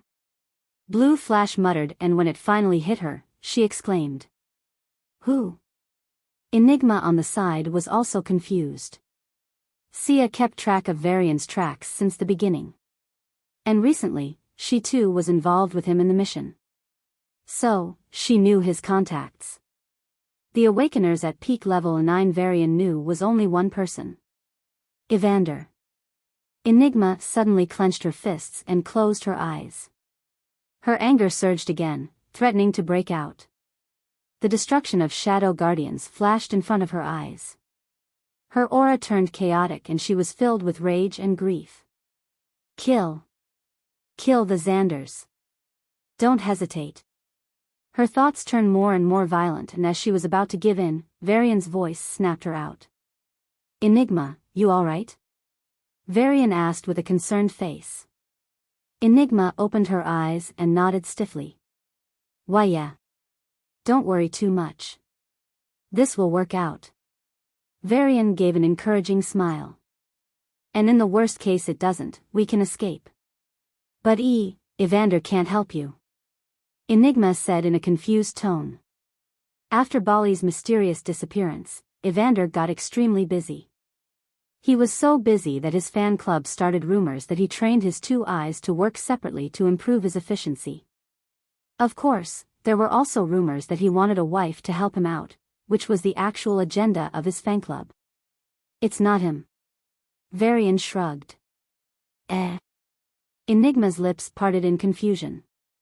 Peak level 9s were super rare and super busy. How could you just ask them for help? As she was thinking, Varian's attire suddenly changed. A mask hid his face and his clothes changed into snow white. A throne that Enigma had previously seen him sit on appeared. It was the Dreamer's throne. What are you doing? Blue Flash asked in confusion. Cover your face, Varian said. Even though she didn't get the answer, Blue Flash covered her face. And Varian sat on the throne. Suddenly, his temperament completely changed. From the easygoing, optimistic yet rational young man to a very assertive and regal man. Enigma's eyes narrowed as she looked at Varian. It was her first time seeing him like this. She could feel his difference even from the videos, but seeing it in person was something entirely different. Before, Varian only looked like a competent leader. Now he looked like the leader of leaders. A king of kings. As if he was the emperor. That word popped up in her mind as if it was natural. Enigma couldn't continue staring at him and averted her gaze. Even though he was far weaker than her right now, he gave off a sense of mystery and, more importantly, danger. How could he pose a threat to her? Enigma didn't know why she felt that way, but her keen senses told her that he was hiding a monstrous secret that was capable of killing her and everyone in the solar system. Dreamer? A surprised voice sounded, snapping Enigma out of her thoughts again. A man with red hair and a sturdy build appeared in a hologram. His gaze inadvertently swept through the interior and his eyes widened. Blue Flash? Enigma? He exclaimed and stepped forward, his hologram quickly reaching Enigma.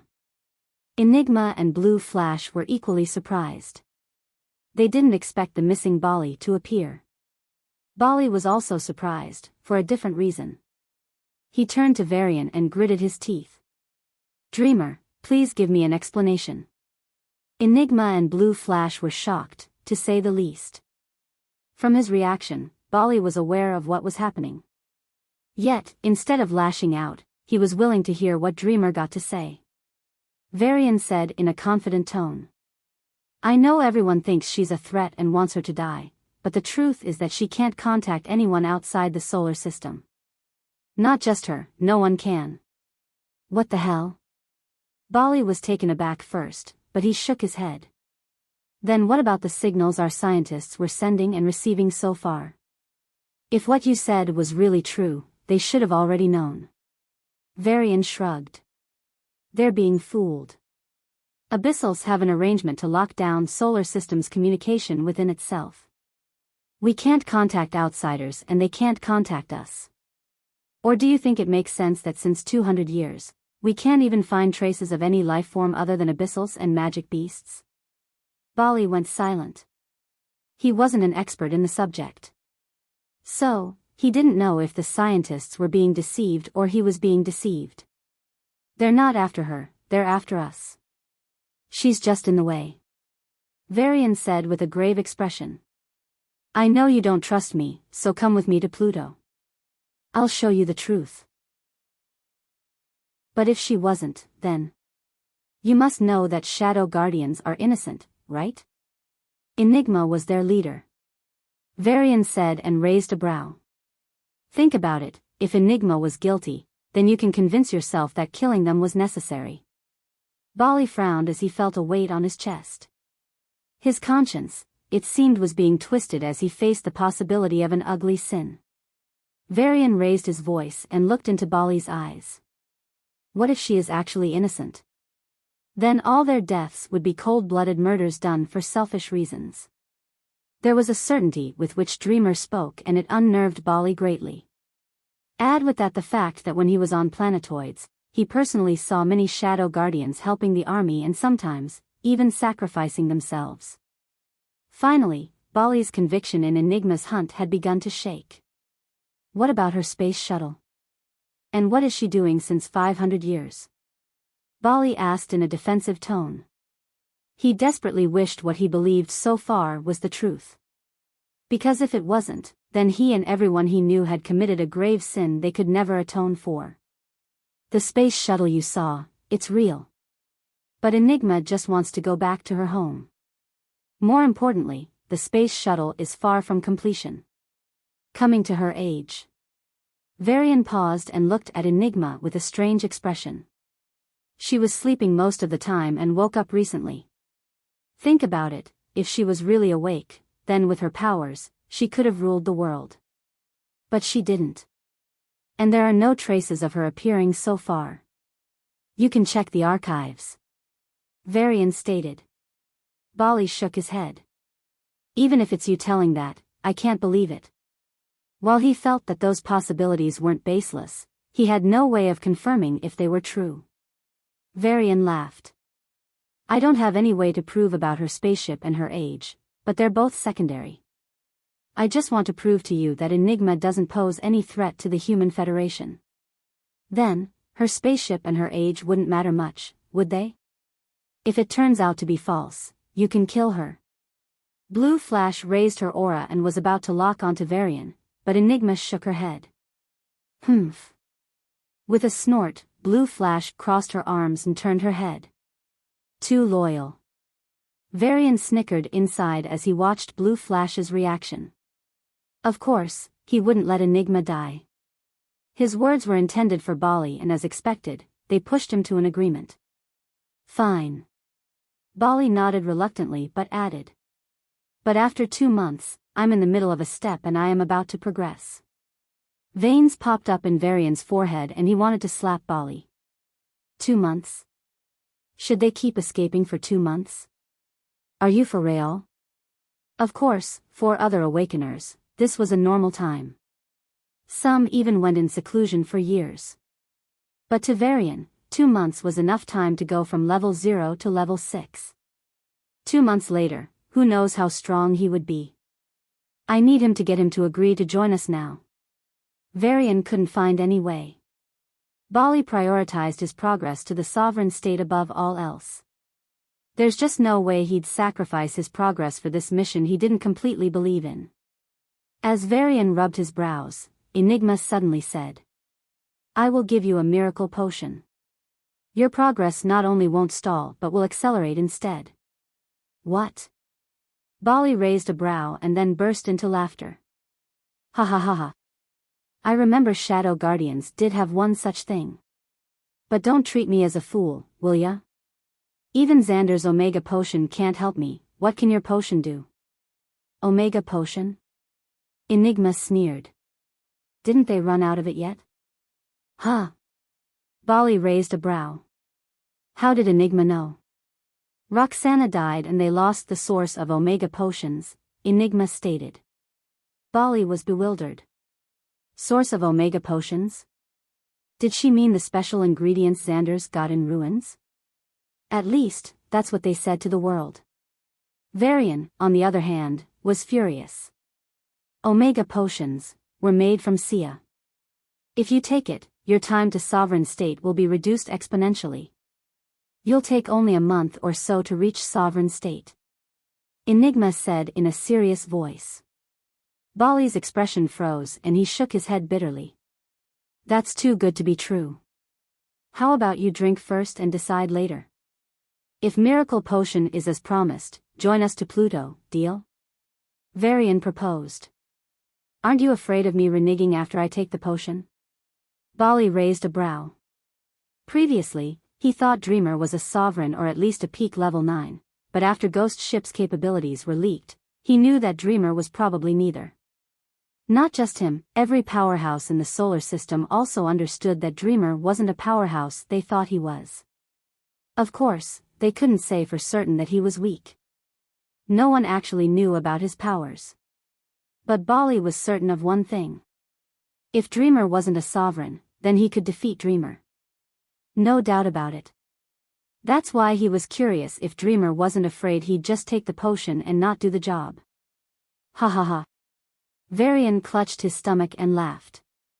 Then all of a sudden, his laughter ceased and he looked into Bali's eyes. You can renege on the deal. You surely can. But will you do it? The better question is, do you dare to do it? What Dreamer had done so far is mainly with the ghost ship, indeed. But do you really want to bet that the person who told you the secrets of reaching sovereign state is so harmless? Varian titled his head and said in a chilly tone. Without knowing, Bali's palm started sweating. But he hid it perfectly and said with eyes. Well, I'm grateful to you, are you threatening me? Dreamer waved his hand and said in a tone so casual that it looked like a chat between friends. I'm just stating the obvious. For your information, once I reach the sovereign state, I can solo all sovereigns. You can also include the Abyss Kings and Queens with them. The result would be the same. So, nope. I'm not threatening you, I'm just advising you to choose wisely. After all, we're both working towards the peace of humanity and I hate unnecessary infighting. Bali stared into Dreamer's eyes as if he wanted to see through his soul. When this man said he'd be not only a sovereign but also a sovereign strong enough to take down everyone alone, there wasn't a shred of self-doubt in his eyes. Bali wanted to scoff at his words and treat them as bragging. But in the end, he didn't. It was a feeling in the back of his mind, the experience honed from countless interactions in his long life. It told him that Dreamer wasn't lying. If the potion is half as good as you claimed, it's a deal, Bali said after a while. Report your address. Dreamer smiled. 2 hours later, Bali exited from the boundary to outer space. A drone delivered him an exquisite vial containing a blue liquid. Bali put it through a few safety tests and then downed the potion. He saw new shades in the world, heard new sounds, and felt every fiber of his own being like never before. It was a feeling of heightened self-awareness multiplied over by 100. And while that happened, Bali noticed something deep inside him starting to change. Who? He raised a brow and it seemed to have taken forever in his current state. Then, he concentrated on his will and entered the divine view. This? Surprised was a severe understatement. Bali saw his origins on the space path. Previously, he had origin on both space and fire paths, but after a lot of effort, he brought them together. He even started merging them slowly. His task was to merge them completely and then connect the origin to the divine path. Bali estimated that merging would take around 2 months. That's the reason he asked Varian to wait for that long. But now, under his stupefied gaze, the two origins started merging by themselves. How? As if he wondered how such a ridiculous thing was even possible, another change occurred. Something deep inside him started to change. He didn't know exactly what it was, but he knew, almost by instinct, that this change was more fundamental than any other. He vehemently tried to search for the change and in the end, it took him to the origins. Seeing his origins, he had a feeling that he was in the midst of a space storm. The chaotic breaking of space, the rough space power cutting through his skin, and cracking of spaces, he felt it all. Before he could get used to it, everything turned normal. Hallucination? Bali shook his head and concentrated on his origins again. He zoomed it in and tried to peer through the merging white spheres. And just for a split second, he seemed to see 3 different colored liquids inside the origin. And one liquid seemed to be pushing the other 2. Just by looking at it, his space powers felt a light pull. My space powers. Only then did Balis notice another change. Something changed with his space path. He didn't grow stronger, yet his affinity seemed to have improved drastically. Instead of wasting any more time, Balis started helping his origins merge together. Once this step was done, his fire path would be locked, and like any single path awakened, he could try hitting the sovereign state. Miracle potion, Varian looked at Enigma with a strange gaze. Does creating them harm Sia? As long as it is within the limit, no. Enigma shook her head. But there must be a price, right? You can't just improve everyone's talents for nothing. He pressed on and stared at her intensely. Enigma looked right back into his eyes and answered. She'd be weakened for a while. Varian frowned. And she'd be experiencing a lot of pain. Varian clenched his armrest and it creaked loudly. Then why? Enigma narrowed her eyes and said. That pain is less than 1/100th of what I'm bearing now. Varian opened his mouth but closed it again. He looked at Enigma again and noticed that beads of sweat were sliding down her eyebrows. Her hands were tightly clenched, and from time to time, blood leaked from the corner of her mouth and stained her mask before being cleaned automatically. If not for the cleaning function, she'd be drenched in blood by now. Before they approached the location Balis stated, Enigma once again suppressed the tracker. The tracker went off for a few minutes, and using that window of opportunity, Boo hacked a drone near Balis' location and let it deliver the miracle potion. Or Balis' location might have been exposed to their chasers. Thanks to Enigma, they didn't have to risk it. But the price was an inhuman pain she had to bear. Boo, is there any potion, treasure, anything that can reduce her pain? Varian asked in a low voice. Boo hung its head and said in a depressed voice. Sorry, Master. Her pain is caused by suppressing her aura onto the tracker. There's no treasure that Boo knows which can help her. Varian exhaled lightly and said. Not your fault. I can live with this pain, Enigma said coldly, but when she did, blood spilled out of her mouth once again. Varian sighed inwardly. She was putting on a strong appearance. Even he could tell. But he didn't point it out, for it served no purpose other than to piss her off. Whether they liked it or not, she had to bear the pain. There was simply no choice. So, what's our Pluto plan? Blue Flash asked, her voice more optimistic than usual. You were looking at their forces distribution data earlier. I thought you already had a plan. Varian raised a brow. To be honest, that data was more like an army file. It wasn't something a Shadow Guardian should possess. I do have a plan. Blue Flash chuckled and walked to Varian. Then, she tapped her comm and a hologram of Pluto popped up. Surrounding Pluto were its 5 natural satellites. All of them, including Pluto, were full of abyss-styled military buildings. Even from a high-range view, Varian could point out the spaceports, barracks, training halls, and so on. Tell me what you think? She asked him with curious eyes. With Enigma's tracker on, by the time we start approaching Pluto, they'd already know that we're coming. They'd be alert. In fact, I bet they'd already intercept us midway. It's the biggest problem. Varian shook his head. Any solutions? Blue Flash asked, her eyes gleaming in appreciation. While Varian might appear as a combat madman, which was true, he was also a strategist. But he showed that side of him only when his strength wasn't sufficient. Just like now. So, she was curious to see what he was thinking. We can ask her to suppress her tracker so that by the time it functions again, we'd already have reached Pluto, Varian said, and then shook his head with a wry smile. But if we do that, Enigma will be in a weakened state. Without her strength, the success rate of the mission is too low. To be honest, Varian had a worst-case option. He could train with Enigma and Blue Flash and take their help to advance. But to reach level 9, even he'd take a lot of time. And from his training partners, Varian discovered that fighting the same people would likely create bottlenecks and slow down progress. But unless it was a last resort, Varian didn't want to wait for too long to solve Enigma's problem. There were many uncertainties in the solar system. Who knows? Maybe tomorrow, the Abyssals might start something even crazier than Cluster City's conspiracy. Enigma's strength is indeed needed, but if she can't help, Blue Flash tilted her head and asked.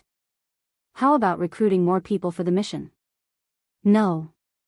Varian shook his head. If they leak our info, we're over.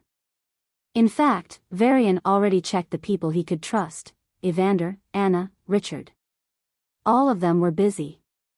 Enigma and Blue Flash themselves admitted that the trusted level 9s and level 8s weren't available. If they were careless, they'd jeopardize the entire plan.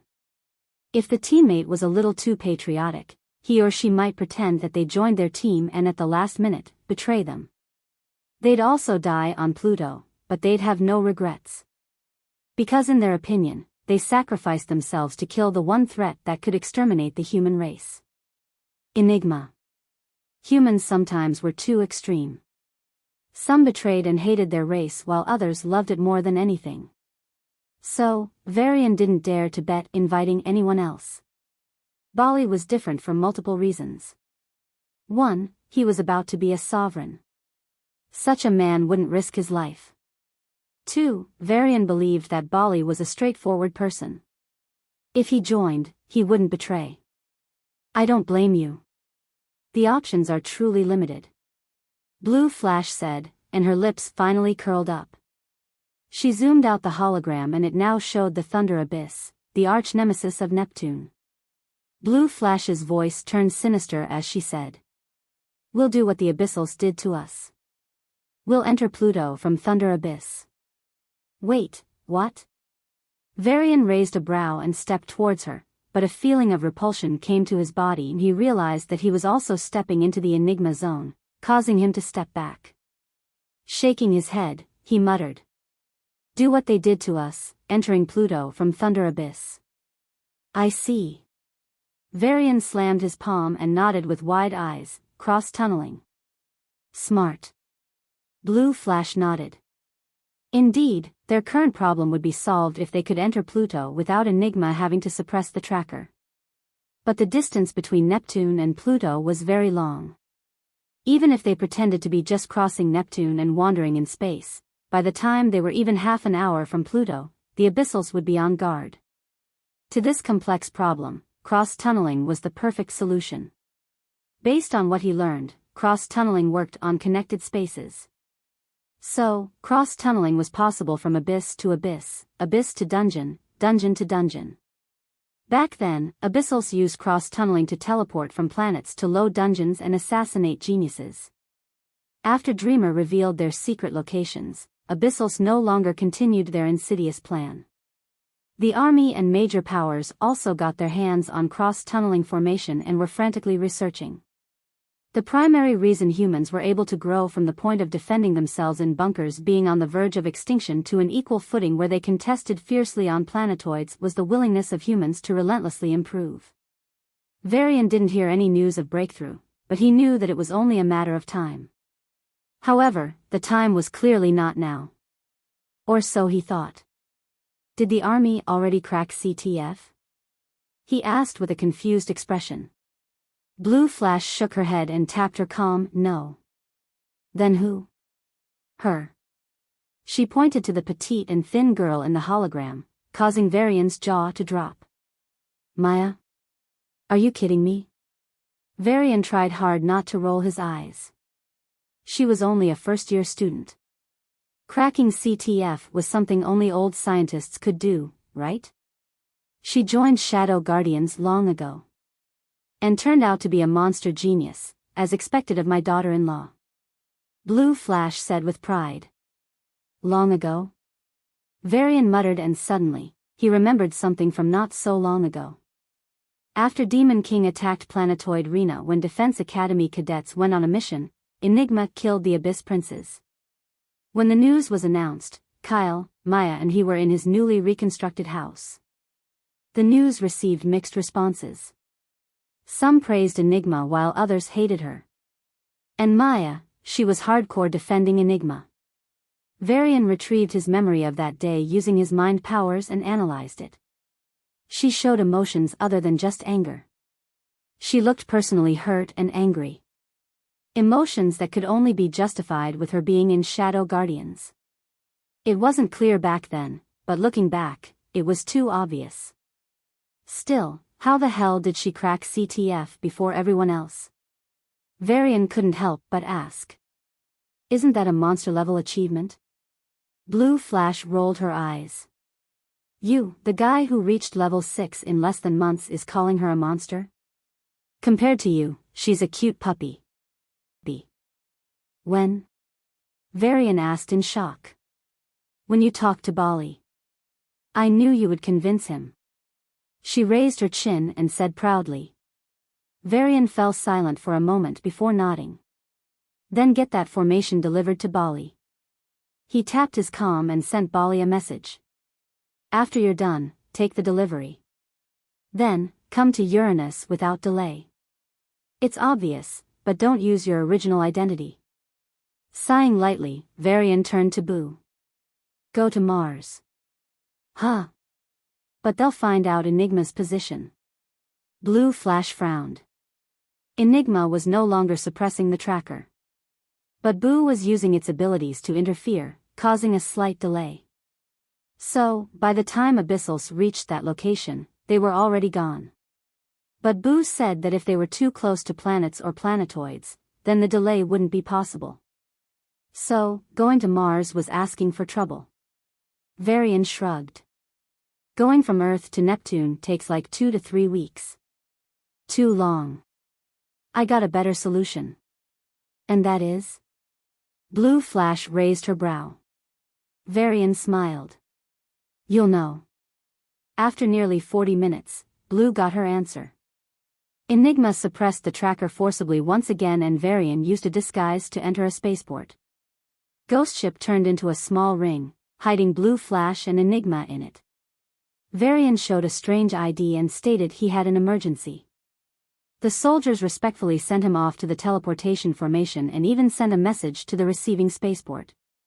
In a few seconds, Varian appeared on Jupiter's spaceport. He then quickly entered another formation and reached Saturn's spaceport. And then Uranus. But by then, Enigma could no longer suppress the tracker. So, Varian simply exited the spaceport and escaped the planet in the invisible ghost ship. Right when he left the atmosphere of Uranus, the trackers in the military districts suddenly rang. Boom! Boom! Thousands of space shuttles chased after Ghost Ship and after nearly an hour, they ditched the last chaser. Now what? Blue Flash asked, clutching her chest. To be honest, the plan was ridiculous and it actually succeeded. Varian didn't answer her and turned to Enigma. She was bleeding all over. In the last moments, she pushed herself trying to suppress the tracker. It resulted in extra injuries. And now, she was holding her room's wall to stand. Varian instinctively stepped towards her before the repulsion came again. Enigma saw this silently and turned her head. I am fine. Then, she slowly stepped towards the room. Truth be told, she felt like dying right now. The pain was just too much. It was like 100 hammers were smashing every inch of her body from within. Her brain, her lungs, her heart, her legs, everything seemed to be twisted and crushed. She didn't even have the option to faint. The pain made it impossible. In fact, Boo's calculation of her pain was wrong by a large margin. If it was anyone else, even peak level 9s, they'd have already committed suicide. Still, the repulsion thing created mixed feelings in her. If it wasn't present, perhaps Varian and Sia could be together again. But with it, the chances were, Enigma felt a small cloth gently wiping off the sweat on her eyebrows. No one was holding the cloth. It was floating, through telekinetic power. But Blue Flash was only a space awakener, so. She turned around, saw Varian smiling at her. It was a very warm smile. He controlled his telekinetic power and formed a hand. Then, he gently patted her shoulder, and using his telepath powers, he said directly in her mind. This repulsion problem can be solved. Don't worry about me and Sia. Think about yourself. I know, the pain you're experiencing is far worse than what Boo said. I'm really sorry I can't do anything to ease your pain. But I promise that every second of your suffering will be paid back in blood by those who caused it. His voice was uncharacteristically soft, yet firm. Enigma stiffened for a moment before she used her mental powers and controlled her chaotic emotions. It was a long time since she had such conversations. The only person she really talked to was Sia. That woman didn't speak much to either her or Sia. Perhaps that's why she cared so much about Sia. And now, Varian's words were telling her that perhaps she made a friend that she never intended. In hindsight, it was inevitable due to her relationship with Sia. You're bleeding so much and still wearing that mask? Geez, take a shower and get some rest. He said, and a force gently enveloped her and carried her to her room. Enigma would have refused, but this time, she was truly too tired. Even standing was a hassle, so she let him. I'll just sleep. She didn't want to take off her mask or bath. Certainly not here. Fine. He agreed. She was gently put on the bed, which slowly helped her relax. Enigma's eyelids felt heavy, and before she knew it, she fell asleep. This was truly a miracle, for she never slept. If Blue Flash saw this, she'd surely freak out. Thankfully, the older woman was busy arranging the CFT and space stones to Bali through her special contacts and didn't notice his actions. Varian closed the room and sighed inwardly. Did I overdo it? Perhaps he did. But he also had the intention to improve his relationship with Enigma due to Sia. And he was also grateful for her help all along. Now, she was perhaps at her lowest. Her personal strength was useless, and the organization she built up with blood, sweat, and tears was destroyed. Even though he was sure to avenge her, he knew that the emotional scars wouldn't heal. The trauma would remain. Just like how he would still get the dreams of his mother's death from time to time. That's why he was very grateful to Cail and Maya for supporting him during those dark times. If Enigma needed a friend like that, he was happy to be one. And whether he accepted it or not, he was partially responsible for her plight. If not for him involving her in Cluster City's conspiracy, she'd not be so targeted by Abyssals. Taking a deep breath, Varian tapped his comm and called Irene Nile. Dreamer? We need a ride from Uranus to Neptune. Do you have a private teleportation formation? Mid-Awakeners can get some concessions for minor errors. High Awakeners would be pardoned even for major errors, as long as they could show enough merit. But when you become a sovereign, you are the law. There were no laws dictating what a sovereign should or shouldn't do. No person or organization wanted to instruct a sovereign.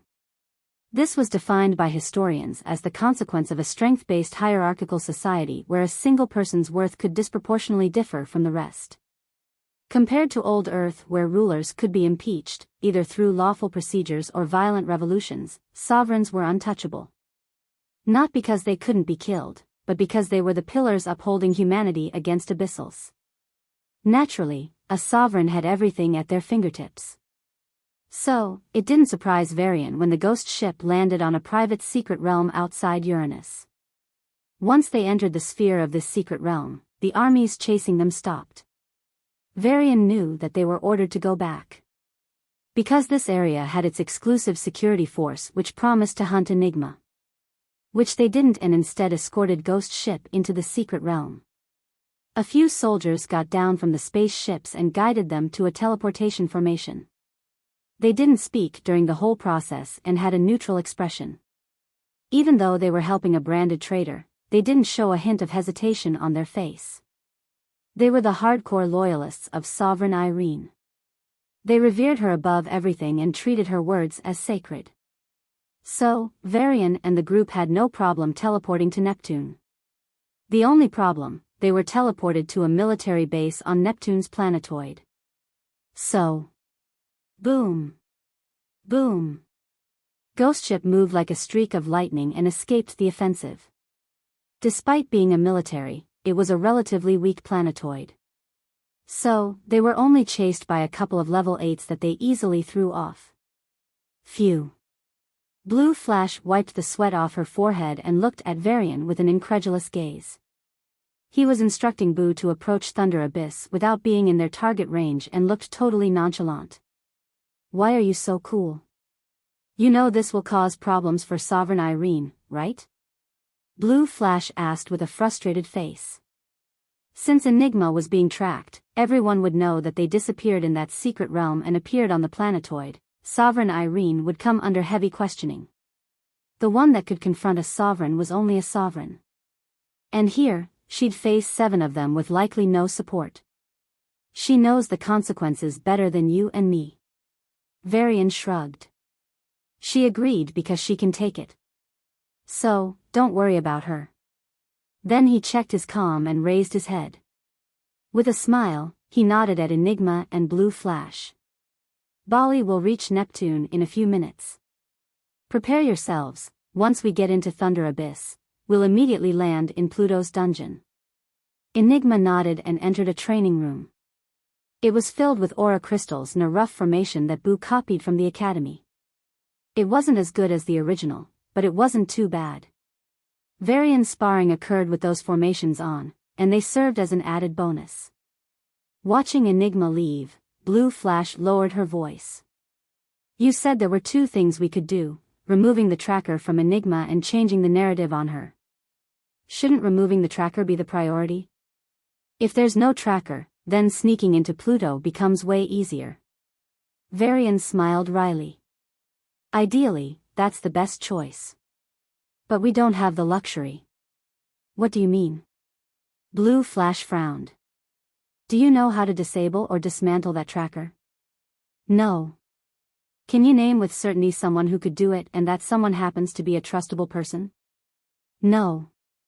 Blue Flash's voice dropped and she sighed. So, there's only one choice. Varian looked into the dark expanse of space and said in a bone-chilling voice. That scientist Dr. Thomas, he's our only bet. Varian tapped the tempered glass window and smiled coldly. We can't convince him. So, we can only kidnap him. Unfortunately, he has level 9 guards around him. Blue Flash clenched her fists and took a deep breath. So, is it impossible? I never said that. Varian shook his head, his expression becoming calmer and calmer, but his eyes growing colder and colder. There's a chance to kidnap him.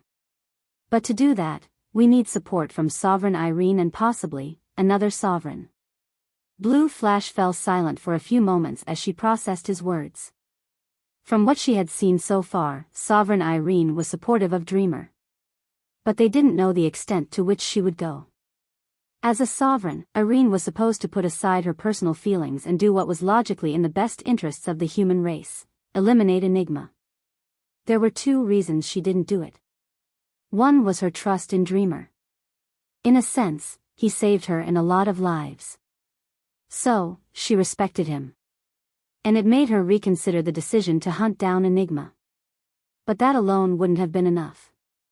Even if she was very grateful, she wouldn't allow that gratitude to just let go of a threat like Enigma.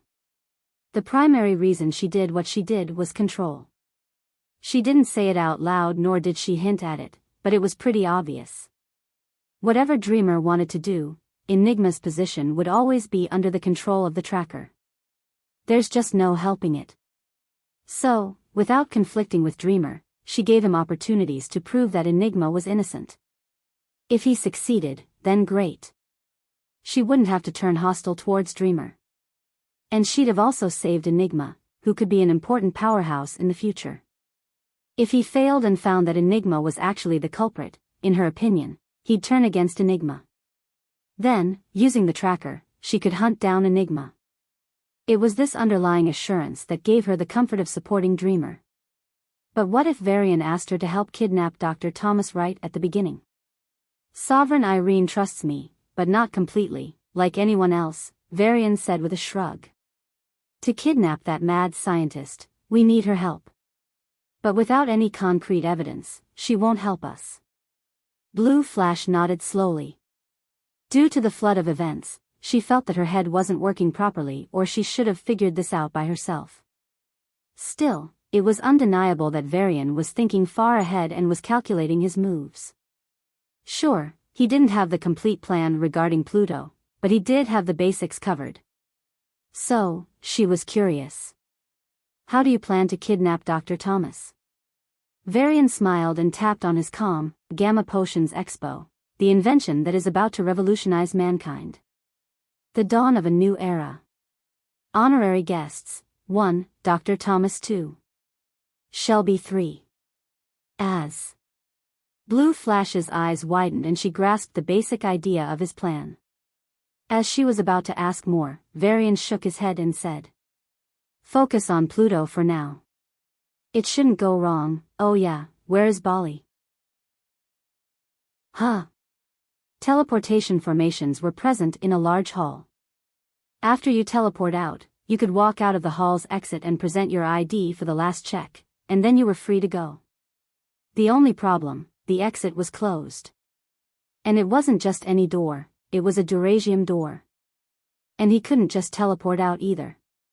The teleportation formations also had a special function of preventing teleportations in their vicinity, which included the entire hall. Bali frowned and walked towards the exit. Somehow, he had a bad feeling about this. It was confirmed when the hologram of a security officer appeared in front of the exit. "Sir, please show your credentials and state your purpose of travel." The man with short black hair in a red military uniform asked. Bali narrowed his eyes. He was currently in a disguise and was using a fake ID.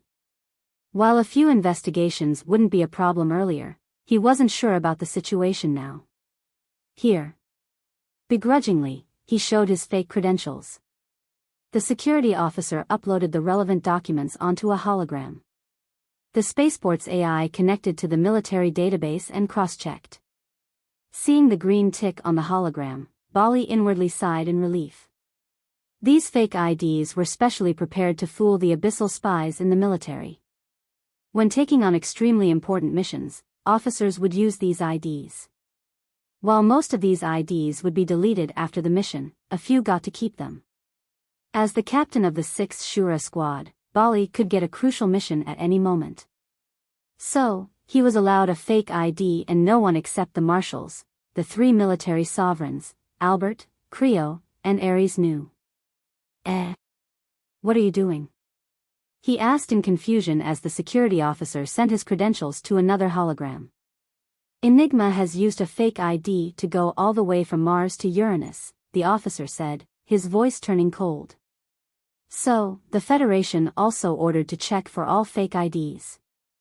If you're carrying a fake ID, you should report your real ID to the High General of Uranus." Understandable. Bali nodded outwardly, but he was cursing Dreamer in his mind. Instead of going first and causing this mess, if they waited until he got to Neptune and then used teleportation formations? This wouldn't have happened. In Varian's defense, the current situation was out of expectations. Sovereigns were taking Enigma's issue more seriously than he imagined. "I need to prepare." Bali slowly let his space sense probe the powerhouses in the spaceport. There was only one level 9 and a couple of level 8s, which was understandable. Level 9s were very rare and mostly stationed on planetoids or patrolling space. That meant... Ding! The hologram displayed across and the security officer immediately pressed an emergency button. A powerful aura exploded from a distance and the level 9 powerhouse in the spaceport locked onto Bali. Bali, on the other hand, cursed under his breath and covered himself with space armor. Then he slammed his fist into the metal door, instantly blasting it out. "Stop!" A thunderous roar came from the distance, and even without thinking, Bali knew it was the level 9 powerhouse.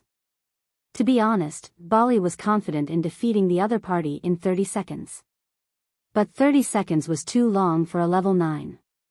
If he did fight that long, the powerhouses from the nearest military district would reach here and join the fight. So, Bali didn't hesitate and spread his vast space sense and locked a deserted location. The level 9 powerhouse sensed what he was about to do and snorted. Humph. Space started to fluctuate like water in a shaking glass and formed a natural obstruction to teleportation. Bali didn't care and channeled his space power. The next moment, he was gone. The moment he vanished, an old man with a long white beard appeared. His eyes widened in shock at Bali's successful escape. Report. He yelled to the level 8s and spread his space sense. He found Bali a few hundred miles away and teleported there. The level 8s in the spaceport hastily reported the situation to the nearest military district. Stop. You'll be hanged. This is treason. The old man kept appearing and disappearing as he yelled at Bali. After a couple of seconds, they were already in outer space. Zap. A huge laser beam shot at Bali, who quickly escaped. The laser rushed ahead and blasted an asteroid a few 100,000 miles away and pulverized it. Line of defense. Looking at the hundreds of space stations, space shuttles, and awakeners, Bali gulped and quickly teleported away. Using a space shuttle was useless since they would catch up. After all, not every ship is a ghost ship and not every AI is Boo. So, Bali didn't hold back and spent his space power like crazy. Thus, he kept escaping the space ships and was already tens of thousands of miles away from Neptune. He got a rare breather which he decided to use to curse. Dreamer. Get on. A calm voice sounded, causing Bali to almost teleport away. But feeling that something was wrong, he turned around and saw not a patrol ship, but the fabled ghost ship. Its magnificent entrance was open, welcoming him. We don't have all day. Dreamer's annoying voice sounded, causing Bali to almost explode. But withholding his anger, Bali walked right in. Bang! The entrance closed and Bali suddenly realized that he was in the middle of a closed room. To his horror, he couldn't recognize the materials the walls were made of. But he was sure that he wasn't capable of breaking them. What's worse was that these walls also had some sort of anti-teleportation restrictions. Compared to the hall, this room was even more dangerous as it even limited his space sense. His space sense that could cover hundreds of miles without a problem couldn't even extend beyond this tiny room. Bali's mentality almost collapsed as he felt a horrifying possibility hit his mind. Maybe Dreamer wasn't the good guy he thought. Enigma and Dreamer were both evil beings. The reason Dreamer revealed the secret to a dual awakener becoming a sovereign wasn't out of kindness, but out of deep malice. They were experimenting on him. Testing him and observing his progress. Yes, that must be it. Now, he was fooled by Dreamer into entering the ghost ship. Bali banged the walls and yelled. Hey, Dreamer. Who is out there? I'm telling you, if you don't let me out, you'll regret it. I was wrong for trusting you. His calls were met with complete silence. Bali sat down and stared blankly at the walls. The reality suddenly set in and along with it came shame. Peak level 9 dual awakener. The next sovereign. He seemed to be kidnapped.